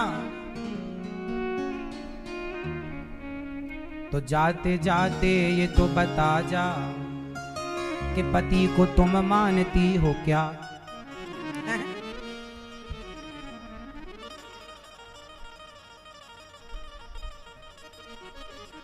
क्या मानती हो पति को? परमेश्वर। अब उनको लाना तो उनको सिखाएंगे कि ये भी तुम्हारी परमेश्वरी है। जाओ। तो भगवान श्री कृष्ण गोपियों तो कहने का, अच्छा बताओ, 4 चीजें ऑप्शन दी मैंने। गृहस्थी में क्या चाहिए? प्यार, पैसा, समझदारी, सहनशीलता। क्या चाहिए? क्या? जीवन में थोड़ी सी सहनशीलता। 4 बातें हम सुन लेंगे तो बने रहेंगे। अब देखो, हमें भी तो 4 बातें सुननी पड़ती हैं लोगों की। लोग यहीं आके लड़ने लग जाते हैं कई बार। कल आपने देखा एक बहन बार बार उठ रही थी, उनको मना किया कि बार बार ना उठो, कथा में डिस्टर्ब। तो बोली नहीं, मैं तो कथा नहीं सुनूंगी, अब मैं जाऊंगी। गुस्सा होके चली गई। तो आदमी को मनमाना करने दो तो अच्छे हो आप, बार बार उठने दो, बैठने दो, डिस्टर्ब करने दो। पर यदि आपने रोका तो फिर आप बहुत बुरे हैं। तो हमें भी लोग उल्टा कहते हैं, कई बार गालियां देते हैं उल्टा सीधा। तो ऐसा है कि सबके लिए आप अच्छे नहीं हो सकते, कोई ना कोई आपसे नाराज होगा ही। सबको आप खुश नहीं रख सकते, कोई आपसे रूठेगा। इसलिए जगत रूठे तो रूठन दे, जगत रूठे तो रूठ जाए, बस हमारे जगन्नाथ ना रूठे। प्रभु आप ना रूठिएगा। इसलिए हम संसार को क्या मनाएं, भगवान को मनाओ। तो रिश्तों में क्या चाहिए? सहनशीलता। 2 बातें सुन लीजिएगा। कल वो बहन यहां कितना बोल रही थी, मैंने वो एक शब्द नहीं बोला, ध्यान भी नहीं दिया, क्योंकि हमें समझ में, हमें पता है कि हमें कौन सी बात सुननी है, कौन सी बात पचानी है। सहनशीलता आपके अंदर जितनी होगी आप उतने महान बनेंगे। तुरंत रिस्पॉन्स नहीं देना, तुरंत जवाब नहीं देना कि नहीं। हाँ, हंसी मजाक अलग है कि ठीक है कि आप खुश हैं, हमने आपको हंसा दिया, कोई बात कह के, वो अलग विषय है। परंतु मैं कभी किसी के मुंह नहीं लगना चाहता बेकार की बातों में। सही बातें करो तो मैं प्रश्नोत्तरी भी करता हूं। अच्छी बातें करो तो मैं आपसे बात करूं, अच्छी बातें तो मैं आपसे 1 घंटे कर लूं, पर बुरी बात तो मैं 1 मिनट भी आपसे ना करूं। अच्छा टाइम बिताओ, बुरा टाइम नहीं। और टाइम हमारे हाथ में है कि हम समय को अच्छा बनाए या समय को बुरा बनाए। समय को हम ही अच्छा या बुरा बनाते हैं, और जब हम समय को अच्छा या बुरा बनाते हैं तो फिर समय हमें अच्छा या बुरा बना देता है। इसलिए आप समय को अच्छा बनाइए, समय आपको अच्छा बनाएगा। इसलिए दास अनिरुद्ध, बेकार की व्यर्थ की बातों में मैं कभी किसी की बातों में उलझता नहीं हूं। आपसे भी कहूंगा, सहनशील। पत्नी कुछ कह दे सह जाओ, मां कुछ कह दे सह जाओ। आपके सहने से, चुप रहने से रिश्ते बच रहे हैं तो बचाना समझदारी है। बाल्टी कुएं में उतरती है, और जब उतरती है तो झुकती है, और जब बाल्टी झुकती है तो भर जाती है, और भरती है तो आपकी प्यास बुझती है। यदि वो बाल्टी ना झुके तो क्या भरेगी कुएं में? हाँ, बाल्टी झुकती है तो पानी से भरती है, आप झुकेंगे तो गुणों से भर जाएंगे। इसलिए झुकता वही है जिसमें जान होती है। अकड़ खास मुर्दे की, पर आजकल के लड़के पुष्पा देख के झुकेगा नहीं साला, वो झुकेगा नहीं, झुक ही नहीं रहा है। माँ के आगे भी नहीं झुक रहा है, पिता के आगे भी नहीं, बोले झुकेगा नहीं साला। झुकेगा क्यों नहीं झुकेगा? झुकेगा नहीं तो टूटेगा, इसलिए झुकना पड़ेगा। बोलो हाँ। किसके आगे झुको? अपनी मां के आगे सदा झुके रहो, पिता के आगे झुके रहो, भगवान के आगे झुके रहो। किसी ने आपको एक गिलास पानी पिलाया हो तो उसके आगे झुक जाना चाहिए कि आपका बड़ा उपकार है। उपकार मानना चाहिए। क्या मानना चाहिए? हाँ, पति पत्नी झुक करके रिश्ते बचाओ, अकड़ करके रिश्ते तोड़ मत दो। यदि आपके झुकने से बच रहे हैं और अकड़ से टूट रहे हैं तो तोड़ देना सही है कि बचा लेना? समझदार यही है। समझ रहे हो? तो आपको क्या करना है? झुकेगा नहीं साला, नहीं झुकेगा। किसके आगे झुकेगा? धर्म के आगे, सत्य के आगे। जहां सत्य है झुक जाओ। ईश्वर के आगे, माता पिता, जिसने आपके ऊपर उपकार किया। हमें जरूरत थी और आपने हमें 5,000 रुपए दिए। हमें जरूरत थी और आपने हमें 5,000 रुपए देकर मदद की। अब आप पर संकट है तो मेरा फर्ज है कि मैं आपके 5,000 आपको वापस करूं। यही धर्म है। पर आज का इंसान इतना बेईमान हो गया कि ले लेता है, देता नहीं। इतना बेईमान। जिस आदमी ने तुम्हारी मदद की बुरे वक्त में, उसने तुम्हारे साथ अच्छा किया और तुम आज उसका बुरा चाह रहे हो। ऐसे ना किया करो, ऐसे ना किया करो।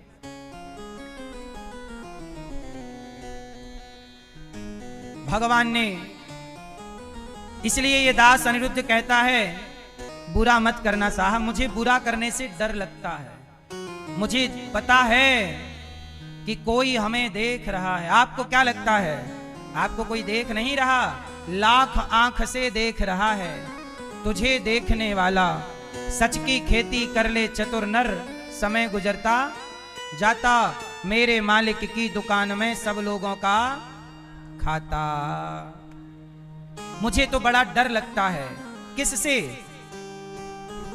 इस बात का डर है कि कहीं ईश्वर की नजरों से गिर ना जाऊं, पहाड़ से गिर जाऊं, इसका डर नहीं है। पहाड़ से गिरूंगा तो खड़ा हो सकता हूं, पर प्रभु की नजरों से गिरूंगा तो खड़ा नहीं हो सकता। इसलिए कहा है, नजरों से गिराना ना, चाहे जितनी सजा देना। हे राधा रानी, हे श्याम सुंदर, किससे मत गिराना? नजरों से गिराना ना, चाहे जितनी सजा देना। क्योंकि नजरों से जो गिर जाए मुश्किल है संभल पाना। इसलिए ईश्वर की नजरों से आप, अच्छा एक बात बताओ, आप सबसे झूठ बोल सकते हैं, क्या खुद से झूठ बोल सकते हो? आपने किसी के साथ धोखा किया, छल किया, गलत किया। आपका ये छल धोखा कोई नहीं जान रहा, पर आप तो जान रहे हैं और आपके भीतर बैठे ईश्वर जान रहे हैं। इसलिए आप ये मत सोचिए आपको कोई देख नहीं रहा है। आपको हर समय कौन देख रहा है? भगवान। इसलिए वही काम करो कि जो ईश्वर देखें तो ईश्वर को देखकर अच्छा लगे, भगवान को ये ना लगे कि देख मेरा बच्चा है। आप किसके बच्चे हो? जोर से। तो भगवान के बच्चे होकर ऐसा ना हो कि भगवान देखें, अरे मेरा बच्चा क्या गलत काम कर रहा है, ये तो चोरी कर रहा है, मेरा बच्चा देखो छल कर रहा है, निंदा कर रहा है, चुगली कर रहा, दूसरे के थाली की रोटी छीन रहा है। रोटी दो, छीनो मत, अपनी रोटी भी दे दो, ये धर्म है। राजा रंती देव ने कई महीनों के भूखे थे। कौन? राजा रंती देव। कई उनके राज्य में सूखा पड़ गया, पूरा खजाना, पूरा कोष धन धान्य बांट दिया जनता जनार्दन में, पर पानी नहीं बरसा, सूखा पड़ा, पब्लिक में त्राही त्राही मच गई। सब कुछ दे दिया, अन्न का एक कण नहीं रखा अपने पास, जनता की सेवा में समर्पण। और स्वयं पत्नी और बच्चे के संग दर दर की ठोकर जंगल जंगल जंगल जंगल भटकने लग गए। कई महीने के बीत जाने के बाद किसी गांव में एक भंडारा चल रहा था। किसी अन्य राज्य के राजा के राज्य में गांव में भंडारा। तो राजा रंतीदेव ने देखा कि वहां भोजन मिल रहा है। कई महीनों की भूख थी। बच्चा छोटा सा था, छटपटा रहा था। जैसे तैसे बच्चे को जंगल के पत्ते वत्ते पानी वानी पिलाकर जीवित तो रखा, पर भूख तो लगती है। तो राजा लाइन में लग गए और वहां भंडारे में भोजन मिला। पूरी, खीर, साग, केले के पत्तल में प्रसाद पाए, ले आए और नदी के किनारे बैठ गए पेड़ की छांव में। तीनों, पति पत्नी और बच्चा, और हाथ पांव धुल करके भगवान का स्मरण करके, देखो भूखे हैं पर स्मरण ईश्वर का विपत्ति के समय पर भी नहीं छूटा। भगवान को भोग लगाकर जैसे ही खाना चाहे, एक चांडाल, एक व्यक्ति कुत्ता लेकर के आ गया। कहा भैया हम 15 दिन के भूखे हैं, कुछ मिलेगा क्या? तो राजा रंतीदेव स्वयं महीनों के भूखे थे और देखा कि कोई भूखा आया।